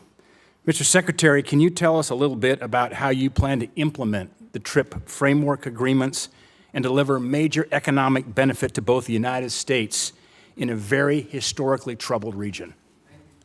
Thanks. Actually, as you said, I was there last week. What was it, Tuesday maybe? We signed the trip agreement between the U.S. and Armenia, and this is, you described it as a corridor, which I know it's the anchor of a peace agreement with Armenia and Azerbaijan, and that's critical, but it's much more than just the anchor of a peace agreement. It really has the opportunity to revolutionize Armenia's strategic location and become a central hub for trade in the region. It solves the issue of access that Azerbaijan cared about, and it was an irritant in their relationship, but it does much more than that. It has the ability to transform the Armenian economy in a very powerful way. Here's the other thing that it's done. For a long period of time, our relations with Armenia were quite stagnant, and in many cases, I would argue, almost non-existent. It has also reinvigorated that relationship between our two countries and allow us to explore opportunities in all sorts of other fields. So we're involved in that very heavily now. We literally just signed the agreement, and it will allow us to drive and hopefully incentivize U.S. private sector investment in this corridor to the benefit of American companies and American interests, but also to the benefit of Armenia, Azerbaijan, and other regional countries. I think you should talk to the chairman and the ranking member about putting it on the agenda with you guys. They're right there. You can tell them. But It's finance. oh, it's finance. You don't have Finance jurisdiction over that? It is. That's my job. And Mr. It's Secretary, There- Finance. Well, that's good. That's what I more- do too. It's not my job. It's and our encouragement from our friends over in the House will be helpful. We'll work with you on that, Mr. Secretary. you should But get it thank passed. you. I mean, Thank you. look, We it need would to be get very done. helpful. Yeah, it would be. Thank you. Absolutely. First of all, let me say that I absolutely concur with the Secretary and Senator Daines with you, and I've talked to the President about this, as you know, and I have actually talked to the Chairman of the Finance Committee, who I know relatively well, and we actually have a plan for going forward. You and I are going to meet on that here pretty quickly. I'm glad I have friends in high places, Mr. Chairman. Thank you. But no, you're absolutely right on that, and it's just in the queue. So, with that, let us go to Senator Coons. Thank you, Mr. Chairman, Ranking Member, Mr. Secretary, National Security Advisor. Good to see you again. I know from our service here together that you agree that China is the greatest national security threat that we face. And one of the key reasons is their repeated threats to take control of Taiwan by force if necessary. And Taiwan, as we both know, is not just some faraway island. It produces 90% of the semiconductor chips critical to everything from F-35s to iPhones. And its geography makes it indispensable, both to global commerce and military power. Do you agree with that? To Taiwan? Yeah, it's not just strategically important in terms of where it's located. It also is the message that it sends to the world if something were to happen to it. Agreed. That's why for decades, really with leadership from the Senate in a bipartisan way, we've provided arms to deter the PRC's potential military aggression. In fact, you introduced the Taiwan Peace Through Strength Act of 2023. In January, Congress pre-approved a $14 billion arms package for Taiwan. It's been 6 months. We haven't received a notification. Have you advised President Trump to proceed with this? Yeah, it's under consideration. But I don't know if you were here a moment ago when I discussed. We just did $11 billion in December, which was, I think, the largest sale in history. I think it was more than the cumulative amount under the Biden administration. And I recall during 6 years of the Obama administration, there was zero gone to Taiwan. So some way you would argue that we're trying to make up ground. So why hold off on it now? Well, so the other 14 is being reviewed. It's under review. It hasn't been, I think it's been noticed, but it hasn't been reviewed. I mean, it hasn't been approved yet. So it's here's under my review under concern. the White House. Mr. Secretary, my concern is that President Trump has said publicly that arms sales to Taipei are a great negotiating chip with China. And my concern at a time when the PRC has been far more aggressive than they were in previous years, centerline crossing, circumnavigation of Australia, aiding Iran and Russia in their war goals and aims, frankly, literally helping Iranians target U.S. service members.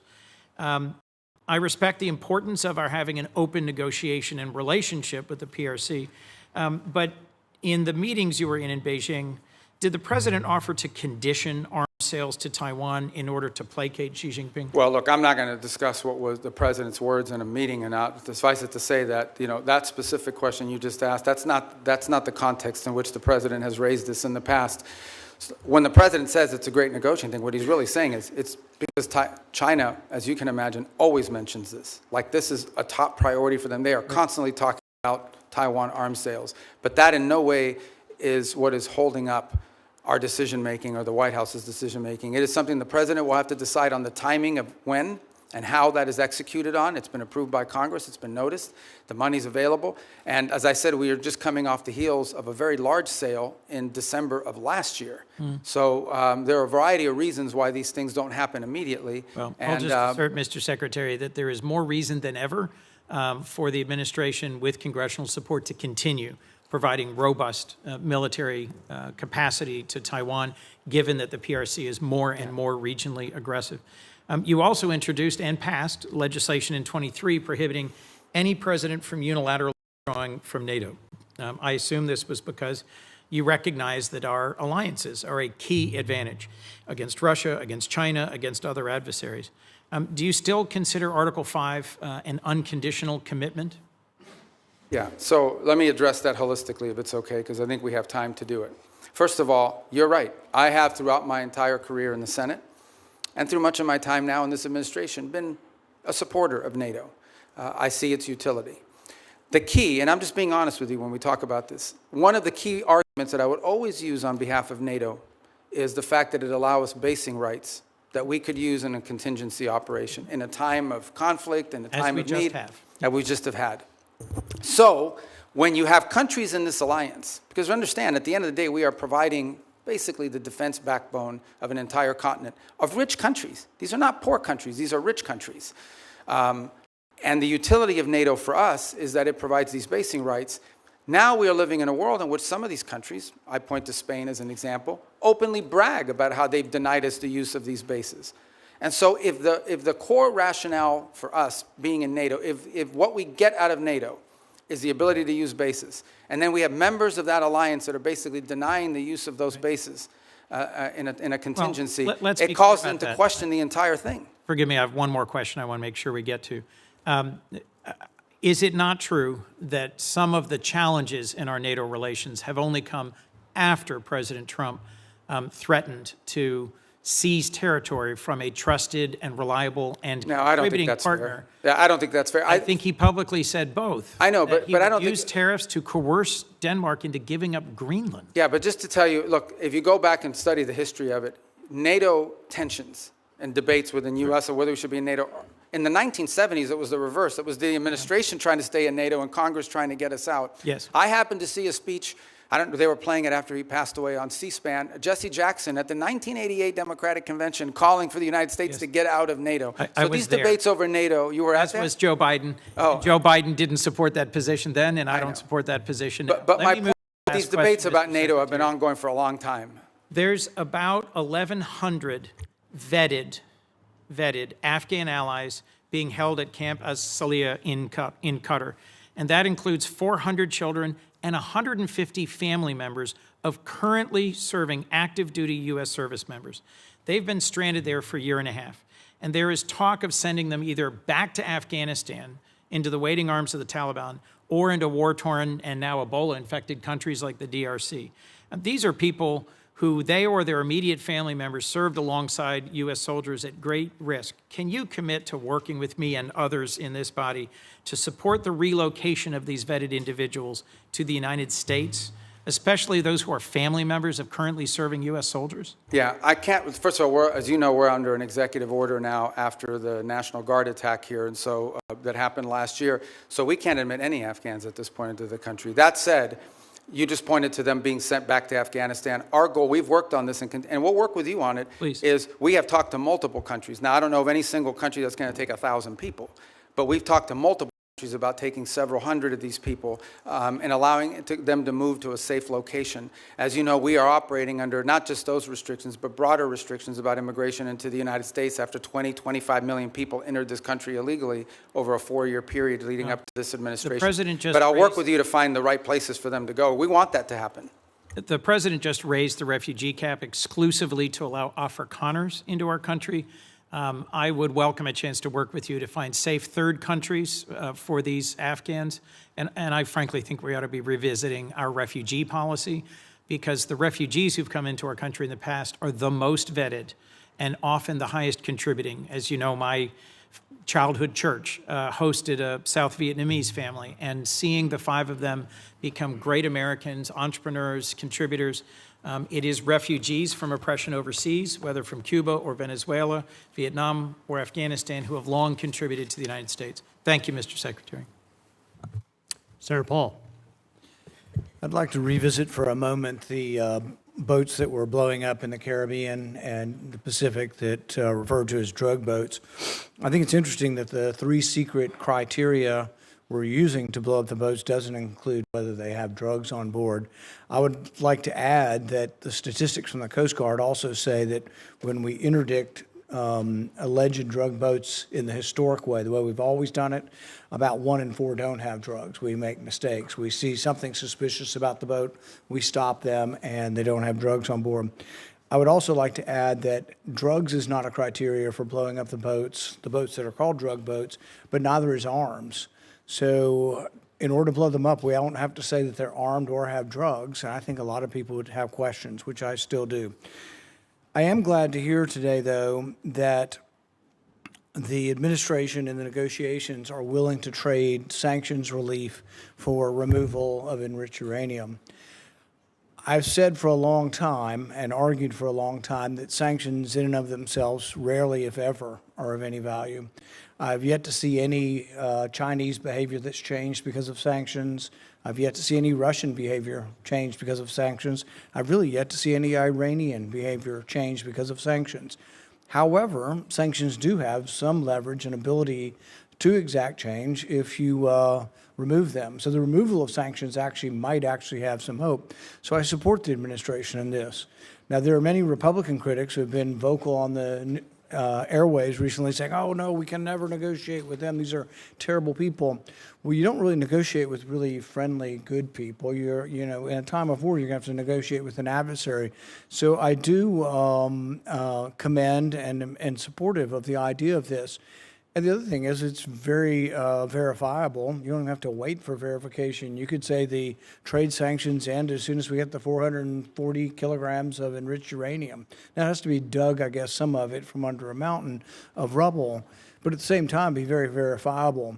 But what I would argue and what I would advise is that you really, why not offer everything? Offer all of the relief of virtually all of the sanctions if you get it. Now, you can wait if that's what you want, is the enriched uranium out and a promise. Now, the rabid hawks will argue, well, we're not going to negotiate with terrorists. We're not going to negotiate with bad people. Then they'll continue to have enriched uranium, and they'll continue to enrich uranium.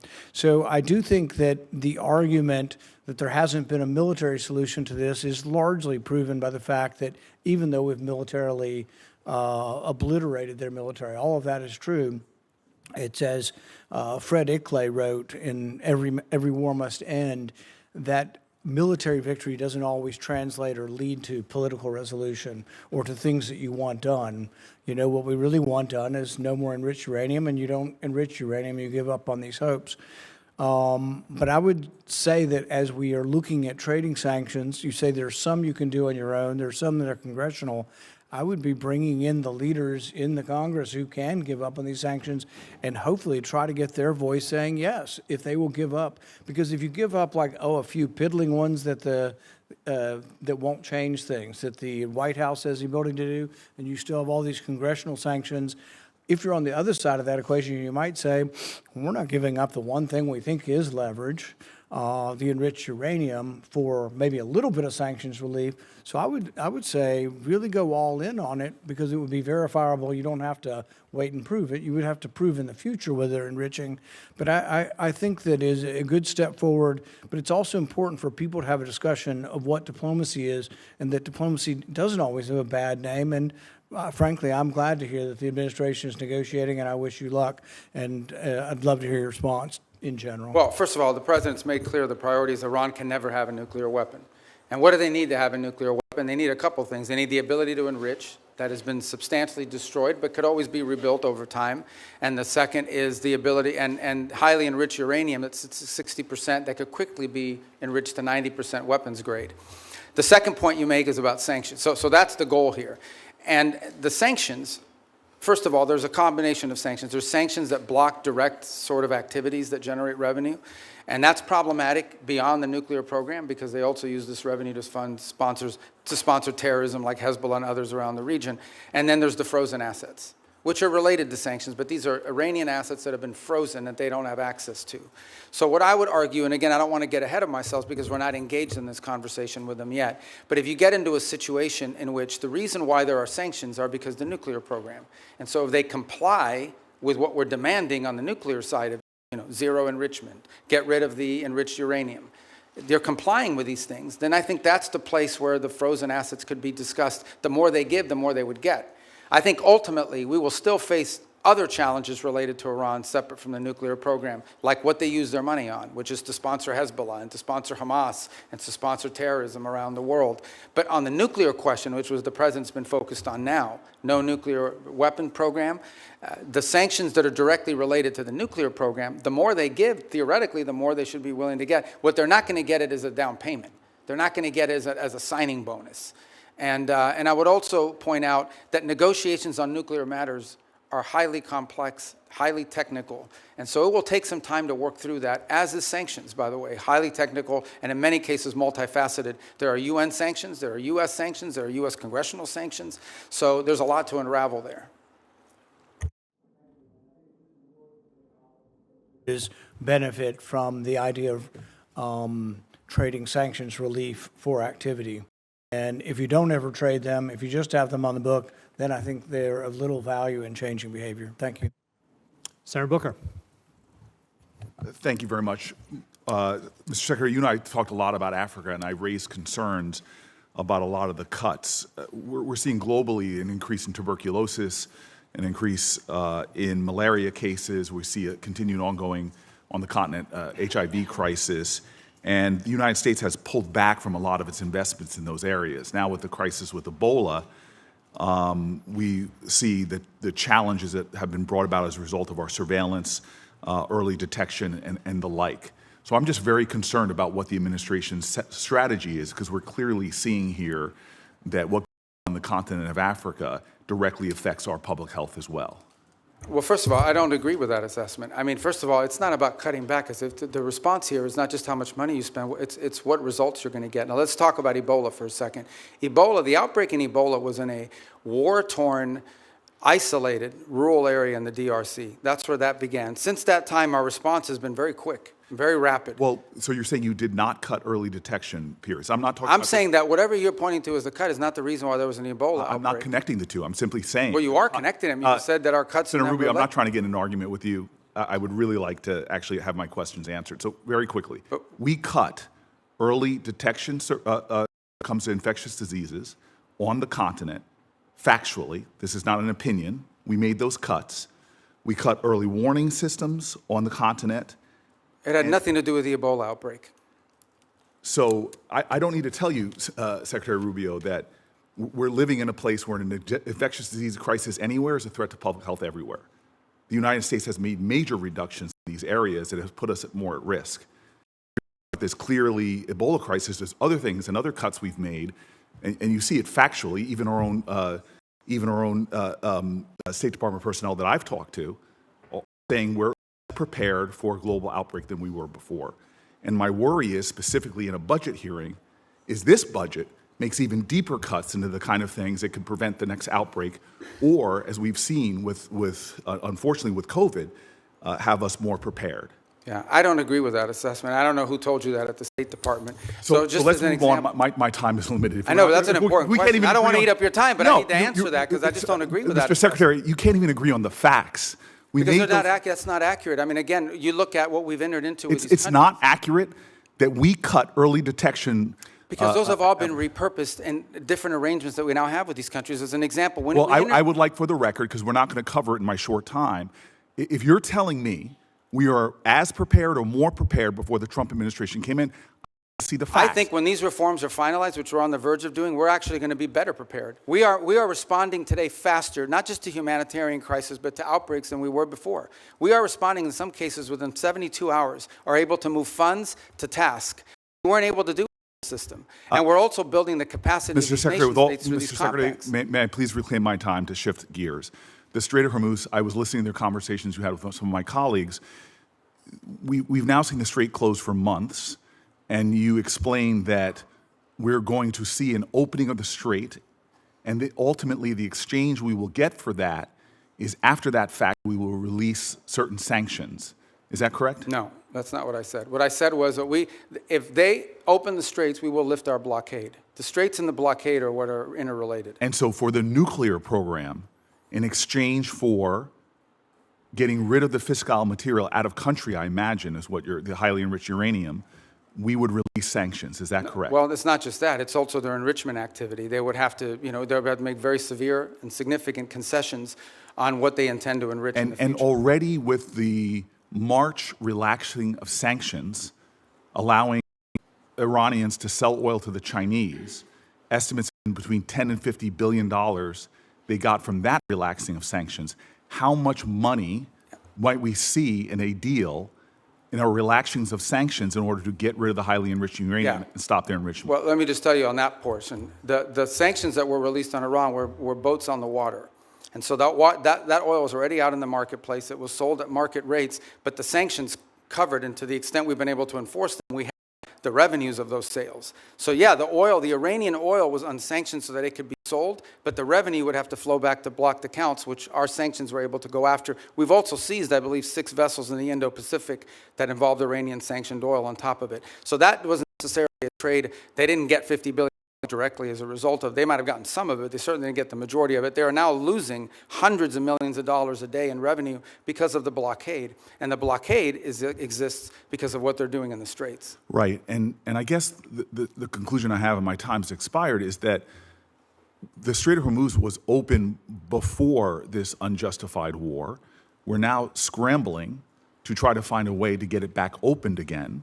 Not only is it causing economic havoc to our country and to residents all around this nation, families trying to make ends meet, but you see on top of that, the Iranians finding ways to leverage that, as we allowed them to do with the Chinese for tens of billions of dollars. And so my point is, before we even get to a nuclear negotiation, this regime is getting money to rebuild, purchase more drones, cause more havoc. And this is before we're even trying to get back to a point. But I apologize. I don't understand how they're getting this. What revenue are you referring to? Well, there's 2 sources of revenue we're seeing. One is the revenue from the Chinese. That's factually documented. And number 2, the revenue that you're proposing that they should receive by releasing all of their highly enriched uranium, as well as in making a commitment about their enrichment capacities. Okay, yeah. Hold on. And that was the exact deal that you guys vilified, that the president and you vilified President Obama from having. Yeah. No, so here we have a worse situation where our adversary and our enemy, who's causing havoc in the region, who is funding proxies and terrorists, has discovered, thanks to you all, the power of shutting down the Strait of Hormuz. No, they didn't discover. They knew that a long time ago, and they've done it before. Clearly, we all knew that a long time ago. That's why this ill-conceived war should have never happened. Yeah, but you have made our adversary in a stronger negotiating position. We are the strongest nation on the planet Earth, and we're in a stalemate with Iran.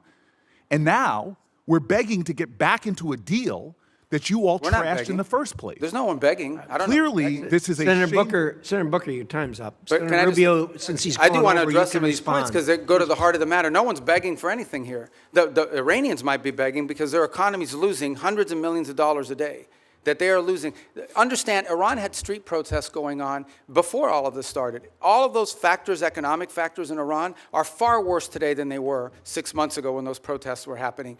They have hyperinflation. Their currency's completely devalued. They're struggling to make payroll for their government workers. Iran is in a very serious situation. And if it was up to the political class there, and I understand everybody there is sort of radical in some way, but if it was up to the people that actually go to elections and wear the suits and you see on TV, they'd probably make a deal tomorrow. It's the issue they're facing is that the supreme leader and the IRGC Corps are a little bit more immune from those pressures until they can be convinced otherwise. And I think that's the direction that they're moving in, because the reality, I don't know where you're getting this perception that Iran is stronger. Iran has no navy left. They've lost a substantial percentage of their defense industrial base. That Iran has lost a substantial percentage of their missile launchers. And their economy is far worse today, and I mean far worse today, than it was 6 to 9 months ago. And they are looking at hundreds of billions of dollars of reconstruction transaction costs just to get to where they were 6 Mr. months Rubio, ago. you keep telling us how we're winning this war. The president keeps saying, Well, the war's over completely now. annihilated. The war is not over.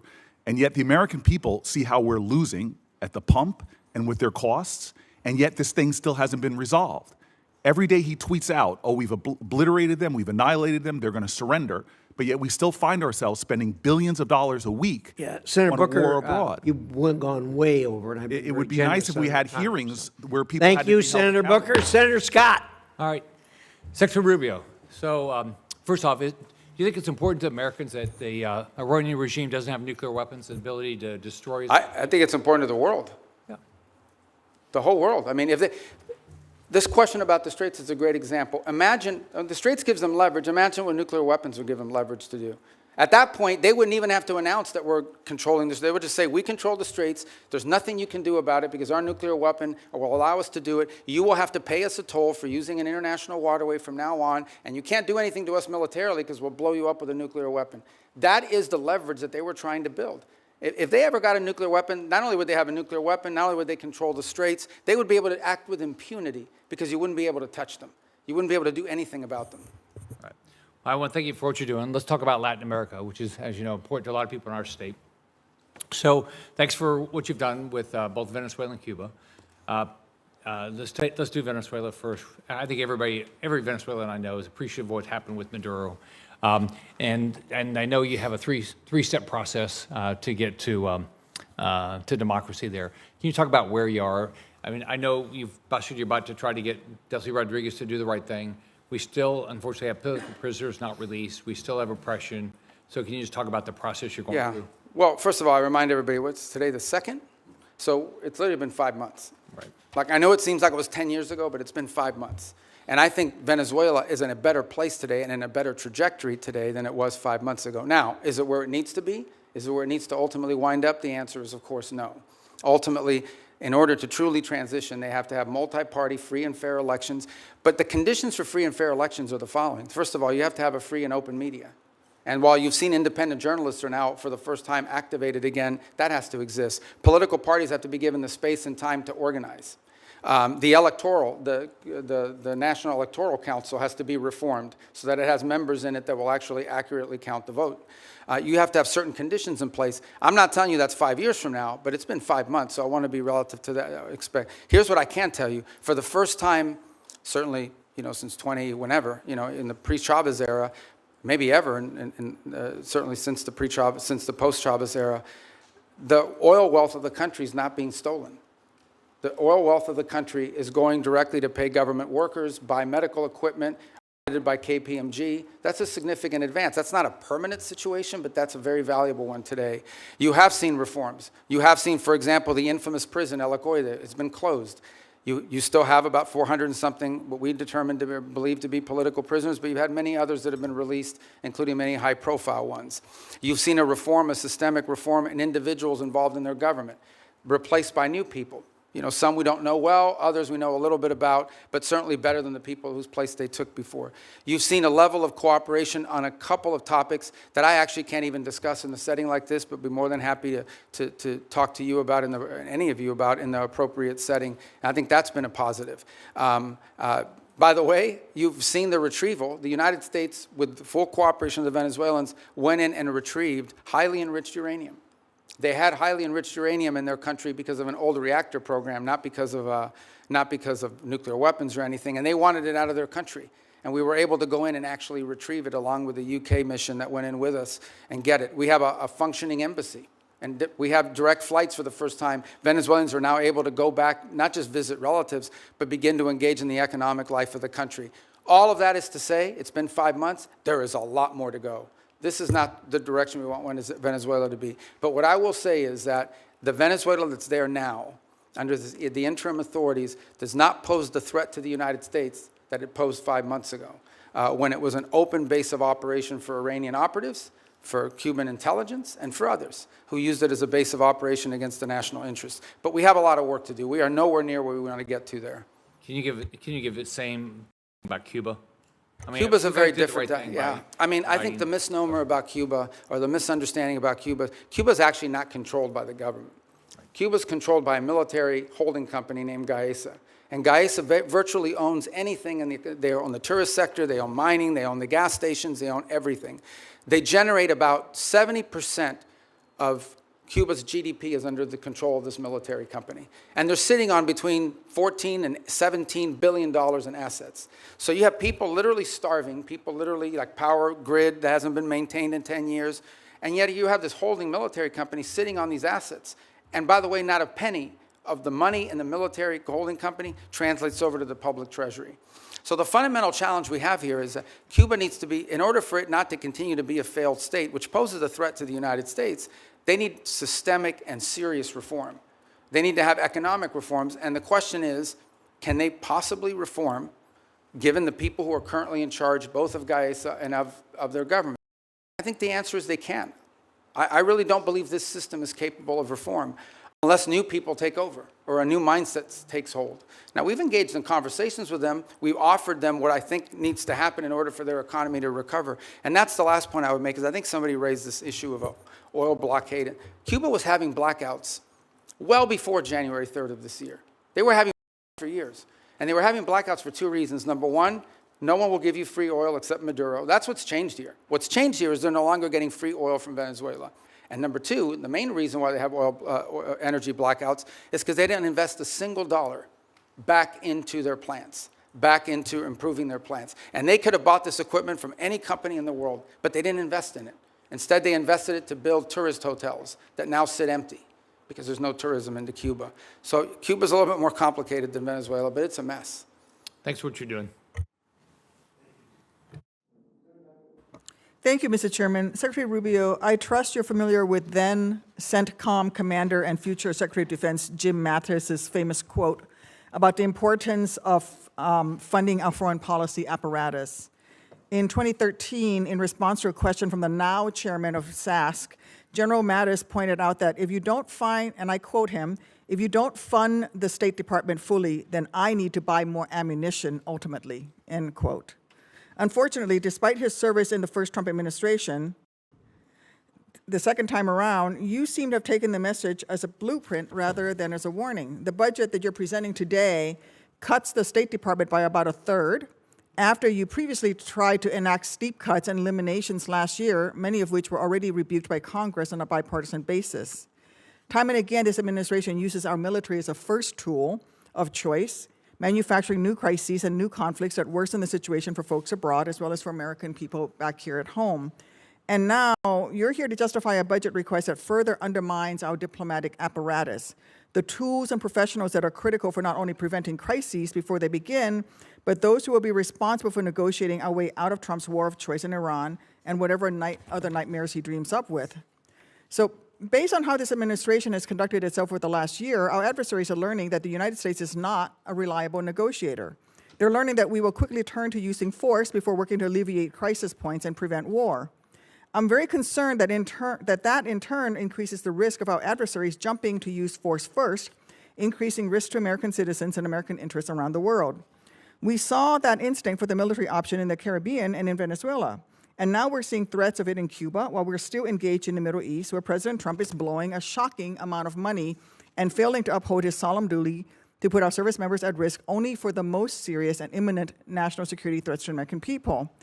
Mr. Secretary, you also wear the hat of our national security advisor. So with both that hat and as Secretary of State, do you agree that this administration has spent more on Trump's war in Iran than you are requesting today for this entire State Department budget request? Yeah, I can't speak to the Department of War would have to speak to you about the money and what they calculate are the costs. I can't give you an accurate answer on that because that's not the thing that I look at. I would think you would have some insight because you are our national security advisor. Well, I've seen the testimony that Secretary Hegseth and others have conducted in front of their oversight committees, but I don't want to give you an answer that's not accurate. Okay. So. Well, this week, let me put out some numbers that I have. This week, the cost of President Trump's illegal war of choice against Iran are likely to balloon past $35 billion by the rate from DOD's own May calculations and surpass your FY 2027 budget request of $35.1 billion for the State Department and related programs. That's an astonishing figure, worth repeating. In just 14 weeks, 14 weeks, President Trump will have blown through as much, if not more, money in Iran than he thinks Congress should spend on U.S. diplomacy for the entirety of the next fiscal year. This administration's distorted priorities have unfortunately revealed some stark lessons for our allies and partners as well. The United States' use of force first will make them less secure, as they'll be caught in the crossfire, left scrambling to protect themselves and their people. Mr. Secretary, do you agree that under Operation Epic Fury, our allies and partners in the region have expressed concern about their security and the threats that followed from this administration's uncoordinated actions? No, I think our allies in the region have been very cooperative, some obviously very aggressively cooperative, like the UAE as an example. Kuwait's been fantastic. Obviously, no country likes to have their oil and their energy infrastructure hit, but I think it's a reminder to them of the threat that Iran poses. And the one lesson when this is all said and done is it's reminded them of, despite all the friendly talk that you've seen in the past, how dangerous Iran is to their own interests, how the billions of dollars Iran has spent, despite sanctions, Iran found the money to build drones and rockets. Okay. And luckily, we've taken a lot of them out, but they still have some, and they still have the ability to launch My question is about our allies in the region expressing concerns, because, you see, public reporting in early May revealed that Saudi Arabia denied U.S. basing and overflight related to Trump's ill-conceived plan to escort ships through the Straits of Hormuz, and they're still not supportive of this risky tanker escort plan. And the Strait is still worse off today than it was before Trump initiated this war. And that doesn't even touch on the wider global lessons being learned by our allies and partners. Yeah, we don't face any... From the Shangri-La dialogue, where I heard from folks across the Indo-Pacific, and especially in Southeast Asia, who are being hit hard by the same rising energy costs that are devastating American communities. And frankly, this administration insists on using military force as a first resort instead of a last resort, no matter the deadly cost of self-defeating impacts. Your budget request here would sadly perpetuate that trend and undermine the roles and responsibilities that you should be fulfilling as Secretary of State. Thank you, Mr. Chairman. I yield back. Okay, I didn't get to answer any of that. I didn't ask you a question. Well, she didn't answer the question. She doesn't want me to answer? Can I answer anyway? You may. Okay. Well, but she made a bunch of points. I get to answer them, right? First of all, I don't understand this thing with let me tell you, we were just here, maybe you weren't here, we were just talking about it. We did a peace deal with Azerbaijan and Armenia. We just signed the TRIP agreement yesterday, actually, or last week we signed it. Last night I officialized it. That was diplomacy. That's great, but the Trump administration has still blown through more money in 14 weeks. Do I get to talk than this entire budget that you're requesting?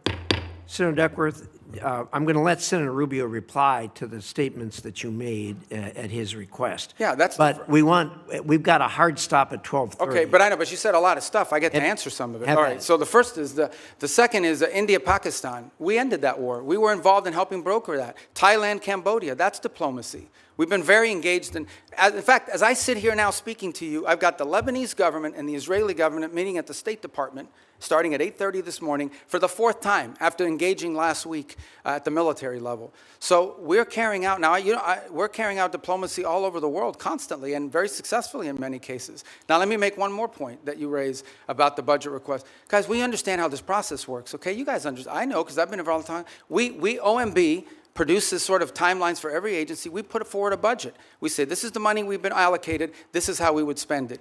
There is a congressional process, which I'm sure you're aware of.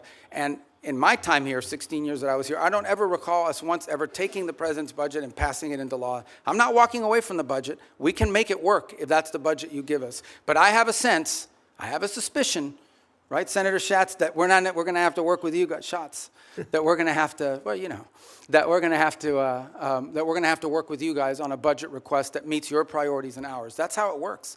You guys are the appropriators. We have to work within we will tell you what we care about. We will tell you how we're going to spend the money. But ultimately, you will provide us a spending bill, and we will work through those parameters. But we have given you what we can live with. We can make it work. But if you want to, if you're obviously going to have changes here in Congress. But this stuff about diplomacy and the money spent on the war, diplomacy's always cost less money. We don't buy missiles. We don't buy rockets. We don't buy large airplanes and aircraft carriers. But we've been very effective. And I can give you list after list of places where we have had an impact in either de-escalating crisis before it started or ending active wars. And I'm very proud of the work that we've done in that regard, some of which haven't even been publicly discussed in some cases because they weren't high profile. And my last point. We remain heavily engaged in areas that maybe not at the core of our national interests, but nonetheless are related to our national interests. You think about Sudan for a moment and the Quad. This has been a very frustrating situation to put together, but we helped convene a donor conference that got pledges for when that is resolved. We've put a lot of time and energy in a situation that now unfortunately has turned into a proxy in the Middle East because of the UAE and the Saudis on opposite sides of it. In Libya, where our work in Libya now it's still divided, but they, for the first time ever, have a joint budget. For the first time ever, are cooperating on energy deals that are going to be beneficial to the people of Libya. So I just don't think it's fair to say we're not actively involved in diplomacy on last year's budget and spending, because we are, and we have been, and to great success. Thank you. Senator Curtis. Thank you, Mr. Chairman. Clock setter, thank you for resetting the clock. Mr. Secretary, thank you for being here. And I'm always truly impressed with your ability to navigate around the globe so articulately and explain the positions. Like you previously, I chair the Western Hemisphere Subcommittee. One of the focuses that I've had is on Taiwan and Taiwan's relationship in the Western Hemisphere. We actually had our first subcommittee hearing on Taiwan's allies in the Western Hemisphere. And as you well know, Honduras switched diplomatic recognition away from Taiwan in 2023 in exchange for a lot of promises from China. No surprise, those promises have not been fulfilled. And the current president, during his campaign, talked about returning back to Taiwan and restoring that relationship with Taiwan. In your budget, you have $245 million for the Countering PRC Influence Fund. And I'd like to note Senator Van Hollen and I have a bill that would actually carve off a portion of that specifically for Taiwan and countering the PRC influence there. So I guess my question is, what can the U.S. do potentially with that fund, Countering PRC Influence Fund, for Taiwan, particularly as it relates to Honduras, kickstarting that relationship, developing joint set of economic priorities for Taiwan and the West? Or anything else we can use that fund for? Yeah, well, first of all, the reason why these countries switched recognition primarily was because the Chinese would go in and they would say, if you switch recognition, we are going to provide you this loan, and in some cases worse than loans. Maybe there was even cases of bribery and things of this nature, but we're going to provide you, a free this and a free that. We're going to build an auditorium for you. We're going to build a bridge. We're going to build a port. And they haven't kept many of those promises. So I think the first thing is to just point to the fact that switch. Yeah, in many cases, these things are not provided. The other angle of it is if it's loans, they create these debt traps, which is an argument we make all over the world, but particularly in the hemisphere. But the broader goal of this fund is not just simply Taiwan related, although that's the reason why that's an action they took as a result of this leverage that was established on them. But more broader, in many cases, these countries are trying to develop their telecommunications system. They're trying to build roads. They're trying to develop whatever it may be. And frankly, the only companies that show up are the Chinese companies. And they show up with lower cost, a financing mechanism, et cetera, et cetera. Now, there's a track record of not completing these projects. There's a track record of flooding the country with Chinese workers that come and do the work. So I think part of this fund is designed to create alternatives to that, to give these countries alternatives to the Chinese or other foreign malign influence that might be occurring in their country. Part of that is attracting U.S. commercial ventures to do it, but part of it is providing the resources so these countries can go out and do this without being subject to or vulnerable to this sort of leverage tactic that's used against them. Thank you. Let me switch to China for just a minute. Your budget notes the merging of the Foreign Service Institute, where a lot of the state language training takes place, with the Human Resource Bureau. And I'm hoping that can improve the language capacity. But here in the Senate, I've picked up the Uyghur Policy Act, which you led when you were here. Part of the bill that I'm especially supportive of is the provision that's supporting the Uyghur language training for Forest Service officers is not only important but required, and that we have Foreign Service officers in Asia and China that can speak that language. I think it's absolutely vital that our diplomats be able to understand the people in their own language as to the abuses that are going on there. Given your previous experience on this bill and the department's focus on the CCP's repression, do you still support this provision, and can you just speak to how important this is? Yeah, well, I think obviously the Uyghur language is not a widespread language around the world, but it's incredibly valuable in an important part of the world. And so I think we want to see a language proficiency. That's generally been a challenge writ large over a period of time. And one of the goals of the consolidation is to be able to drive language school more effectively, more quickly to Foreign Service officers before they're deployed.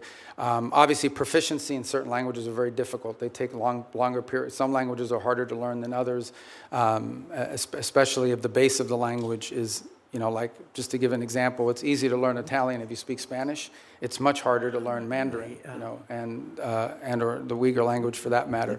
But language is a priority for us.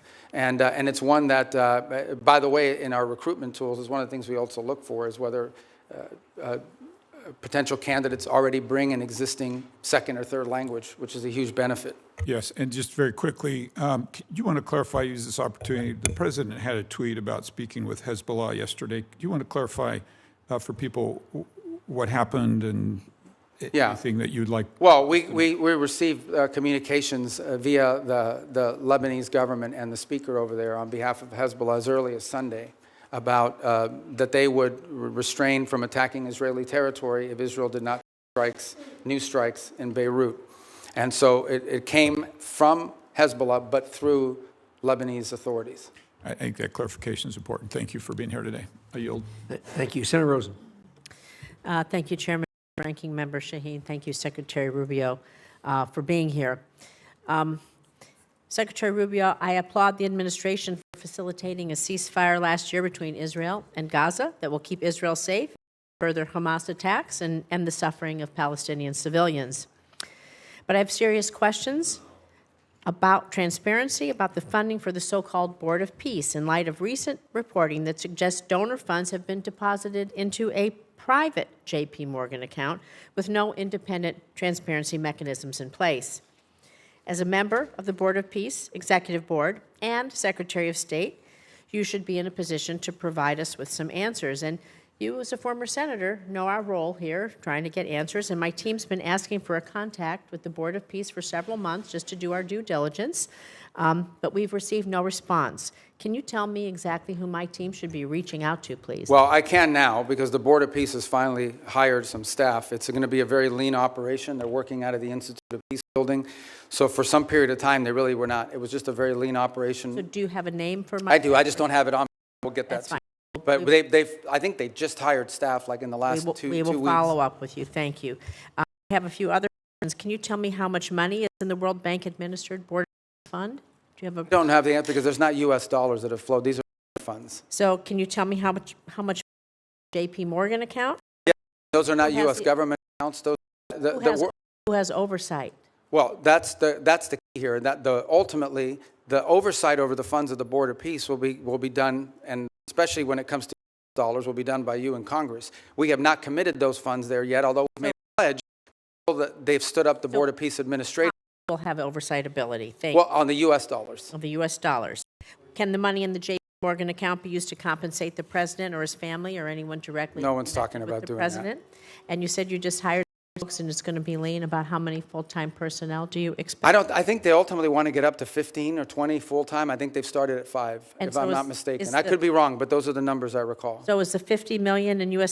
taxpayer money that your department wants to give to the Board of Peace, is that going to cover this? But I think that $50 million was reversed. We ended up not doing that as a result of the way it was constructed. The Board of Peace is now built out as an international, non-governmental organization. With you on that once you give us a contact after this. Thank you. So, Secretary Rubio, during your confirmation and budget hearings last year, you committed to me you would support women and girls programming at the State Department. But under your leadership, you've terminated dozens of awards supporting women and girls. You shuttered the Office of Global Women's Issues, GWE. You fired the entire staff. You said repeatedly that regional bureaus will now be responsible for programs to support women and girls, but my staff has asked every single regional bureau if they have a plan to do this, and not a single bureau can provide me with an answer. And so, Secretary Rubio, I'm just so disappointed. I want to believe that you didn't lie to us, lie to me, and so I want to give you an opportunity to explain how women's issues have been integrated into the bureaus. Do we have an outline? I don't know who's telling you that at the regional bureaus, because that's not accurate. Now, some regional bureaus have a larger mandate on women's issues than others. As you example, like in Europe, it's probably less intense than in Africa. Can you tell me who on your team we can reach out to then to find out? Because we're not getting, they're telling us they don't know. The regional bureaus tell you they don't know? Not only does every regional bureau have someone in charge of women's issues, or at least in charge of that portfolio, but most of our embassies, especially in some of these key places, are advocating follow up, this. And can I call you and have a conversation, because somehow the community... We didn't eliminate the program. We simply felt that there's a difference between the women's issues, for example, that you would face in Africa versus what you may be facing in some part of Asia. Could you name a single new program you've stood up in the last, since the GB office was closed? Do you know of any? First of all, almost every single one of our programs that we do now, our humanitarian response to crisis, our food programs that we distributed, all of them have a women's component. So primarily because in these societies, women are the first ones affected. Team, please, so we can get some clarification. Follow up, and I'll give you the right people. But each of these bureaus has someone or more than one case. The last one here is a International Women of Courage program. You and the First Lady have championed. Are you going to maintaining that? The which one? I'm sorry. The Women of Courage program. You and the First Lady have championed that. Yeah, well, we had an award ceremony last year. So I don't know if one is scheduled for this year yet. Thank you. With the remainder of my time, I'd like to remind the American people that as the Secretary of State, your main duty as America's chief diplomat is to maintain our relations with foreign nations. This is why I was shocked to see that you were at a party with President Trump in Miami instead of accompanying Vice President Vance to Pakistan for negotiations. What party was I at? I was at a party? And there's photos there. But what party? No, but you're going to say that. I'm going to answer it. I'm going to answer that question because that's an absurd statement. I was not at a party. I finish my paragraph, he can answer. People are going to slander me. I'm going to answer it. Steve Witkoff and Jared Kushner, both of whom were never confirmed by this body to be America's diplomats, accompanied the vice president in the negotiations. Even Iran's foreign minister was not there, yet you were not, was there, excuse me, and you were not. I just feel that's embarrassing for us, and it's embarrassing for you. So, Mr. Secretary, Congress represents the American people. We have the power to confirm who represents America abroad. We confirmed you to be our Secretary of State. We confirmed you to be in the negotiations that are happening. It's just unthinkable to me. You are missing high-stakes negotiations or that you're not involved. It's sad. Senator Rosen, your time's up. Okay, so let me Secretary Rubio. You're 100% inaccurate and 100% wrong. Here's why. Number one, the Vice President of the United States was there, and he wasn't confirmed by us, and he was elected by the American people. Okay? He is the second in line of the presidency of the United States. He was present. Mr. Witkoff is the president's envoy for negotiation for peace deals. Mr. Kushner is a private citizen that serves as an advisor on these functions. They were the team that we sent to Pakistan. I was not at a party. Where I was is next to the president. Because in the midst of those negotiations, I was in communications with them. And in fact, I think there is media reporting from that evening on how on multiple occasions I went into a back room, I came back out and spoke to the president and was constantly updating him. On that evening, I spoke to Mr. Kushner and our negotiating team and Mr. Witkoff on at least 6 occasions, including twice on a secure line from the phone they had access to over there. So you don't know what you're talking about. You're just Senator making Rosen, stuff up. he has the floor. I know your staff wrote up this cute statement for your TikTok video, but it's not true, and it's not real. That's not what happened. Okay? I'm the National Security Advisor and Secretary of State. I was co-located with the President in the midst of a high-stakes negotiation so that I could immediately inform him about events occurring halfway around the world. I was where I needed to be at that moment because we had a very capable team on the ground in Pakistan led by the Vice President of the United States. Thank you. Senator Cornyn. Secretary Rubio, I've heard some of my colleagues here on this committee suggest that the U.S. started a war with the Iranian regime 92 days ago. I happen to believe that the Iranian regime started a war against the West and Israel and has been at war with us since 1979. What's your view? Well, if you go back to 1979 and the taking hostages and build it out from there, I don't know the numbers, if we could even add them up. It's incalculable. Thousands of people around the world, including many Americans, have been killed because of direct Iranian action. All the IEDs, those roadside bombs that maimed and killed our soldiers, were all the mastermind work of the IRGC for decades. The IRGC sponsors terrorist attacks all over the planet. In fact, they were involved, for example, in the bombing of a Jewish center in Argentina in 1993 or 1994. They're consistently, we have people convicted in the United States of America, and one was arrested yesterday, Iranian agents plotting the assassination of American political leaders, including the President of the United States. They've been waging nonstop, not to mention their massive sponsorship of Hamas, of Hezbollah, and all the activities those groups have undertaken. So you're absolutely right that the Iranian system has been waging war on the West. But why is anybody in the United States in specific for over 3 decades, but why is anyone surprised? They openly chant, death to America, death to Israel. They openly say Israel's the little Satan, but we're the big Satan. So I think at some point when people say this repeatedly, you believe their rhetoric and their actions back their rhetoric. This is a very dangerous regime. And the notion that they would ever possess nuclear weapons, that people that are willing to conduct those kinds of terrorist acts would ever possess a nuclear weapon is unthinkable, unbearable, and unacceptable. And it's not going to happen under President Trump. So ever since since the Iranian nuclear program started, and they basically blocked the IAEA and others from doing the inspections that would be required in order to monitor their use of enriched uranium, we've had presidents, Democrat and Republican, say that a Iranian nuclear weapon was unacceptable. But it took President Trump to actually do something about it.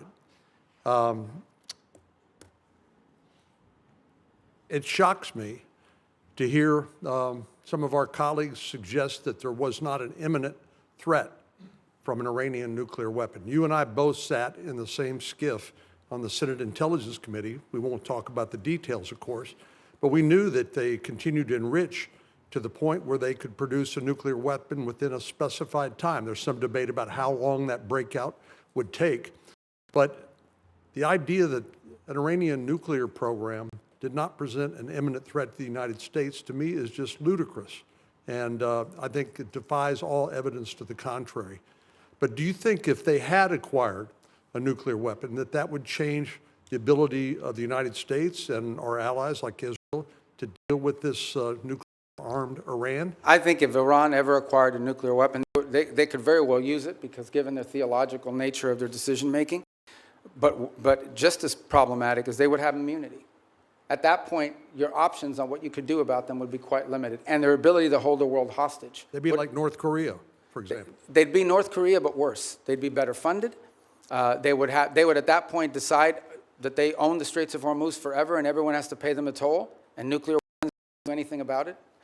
They would be able to act with impunity. They would sponsor Hezbollah. They would sponsor Hamas. They would hyper-scale their efforts of global terrorism and completely try to drive us out of the region and ultimately destroy the state of Israel. That's what their goal would be, and you wouldn't be able to do anything about it because they have a nuclear weapon and would threaten to blow people up if you tried to move against them. Notwithstanding the importance of denying Iran a nuclear weapon, I do applaud the president's attempt to try to use some diplomacy here in order to deny them access to the enriched uranium and their other weapons that they use against Israel and the West.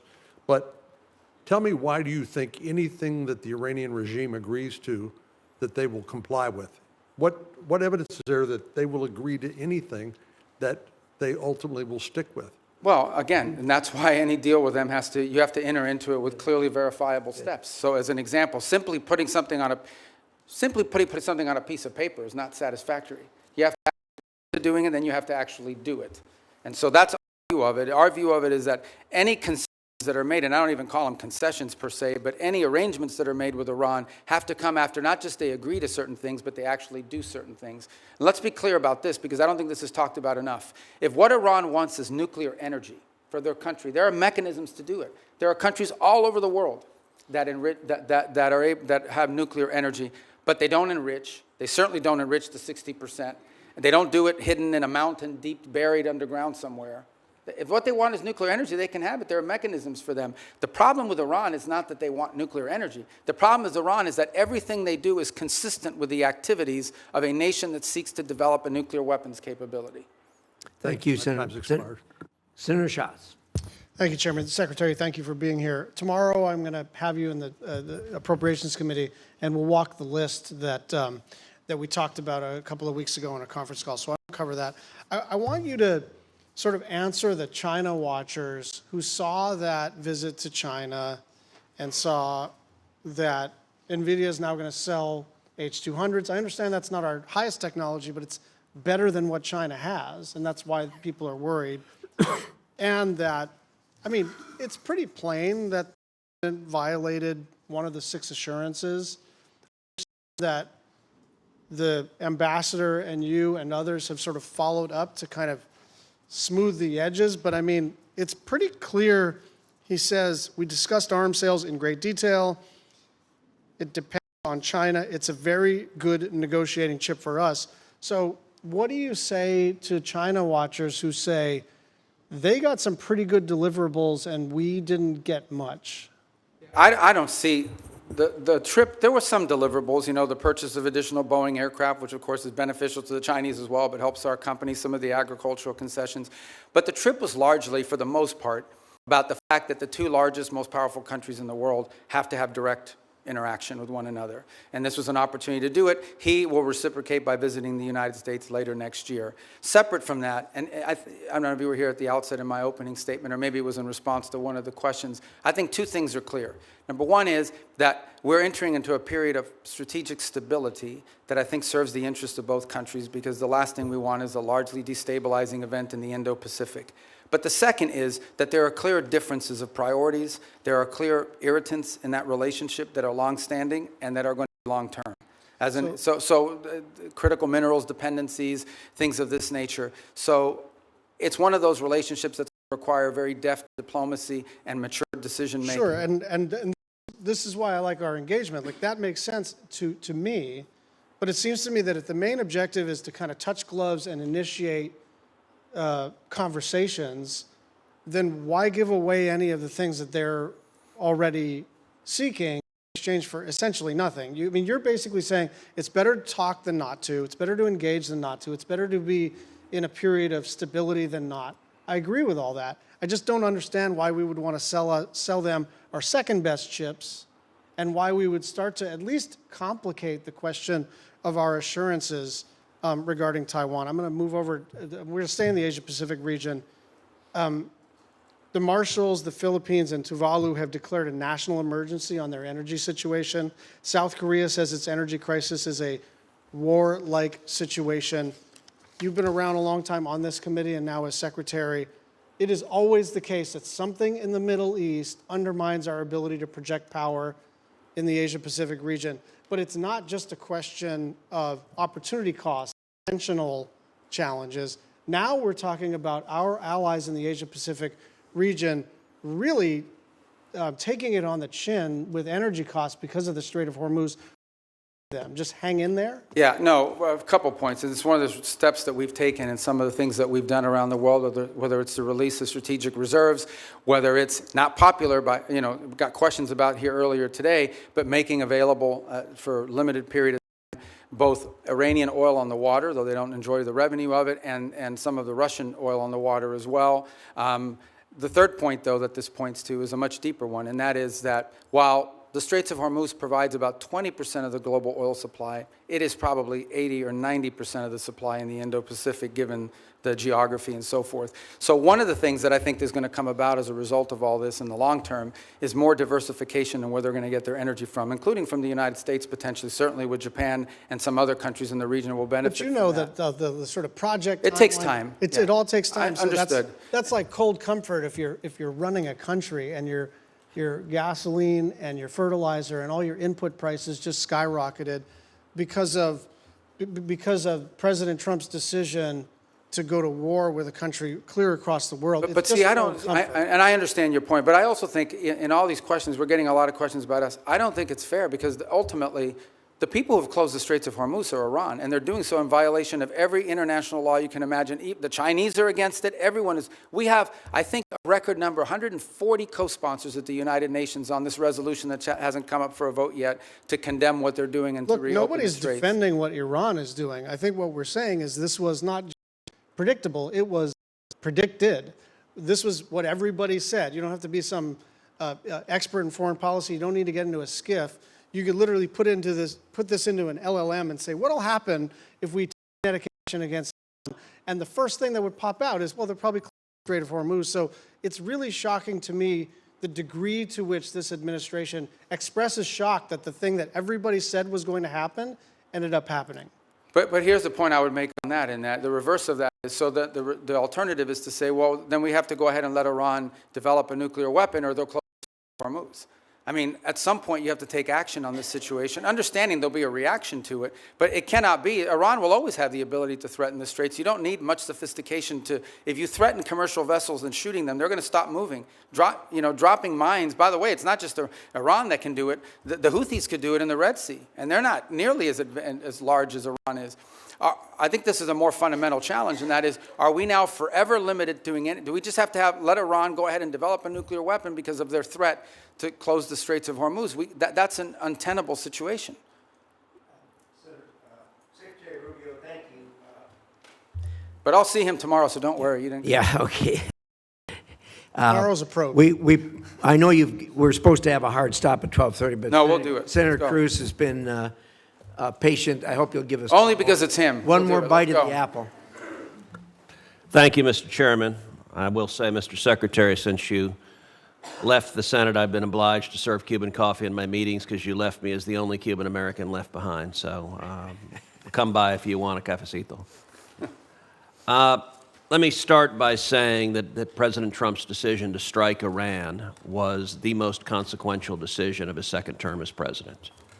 And I want to commend you, I want to commend the president and the entire administration on the extraordinary success we have seen. In less than 40 days, the United States has utterly and completely destroyed the military and nuclear infrastructure that the Iranian regime spent nearly 50 years building.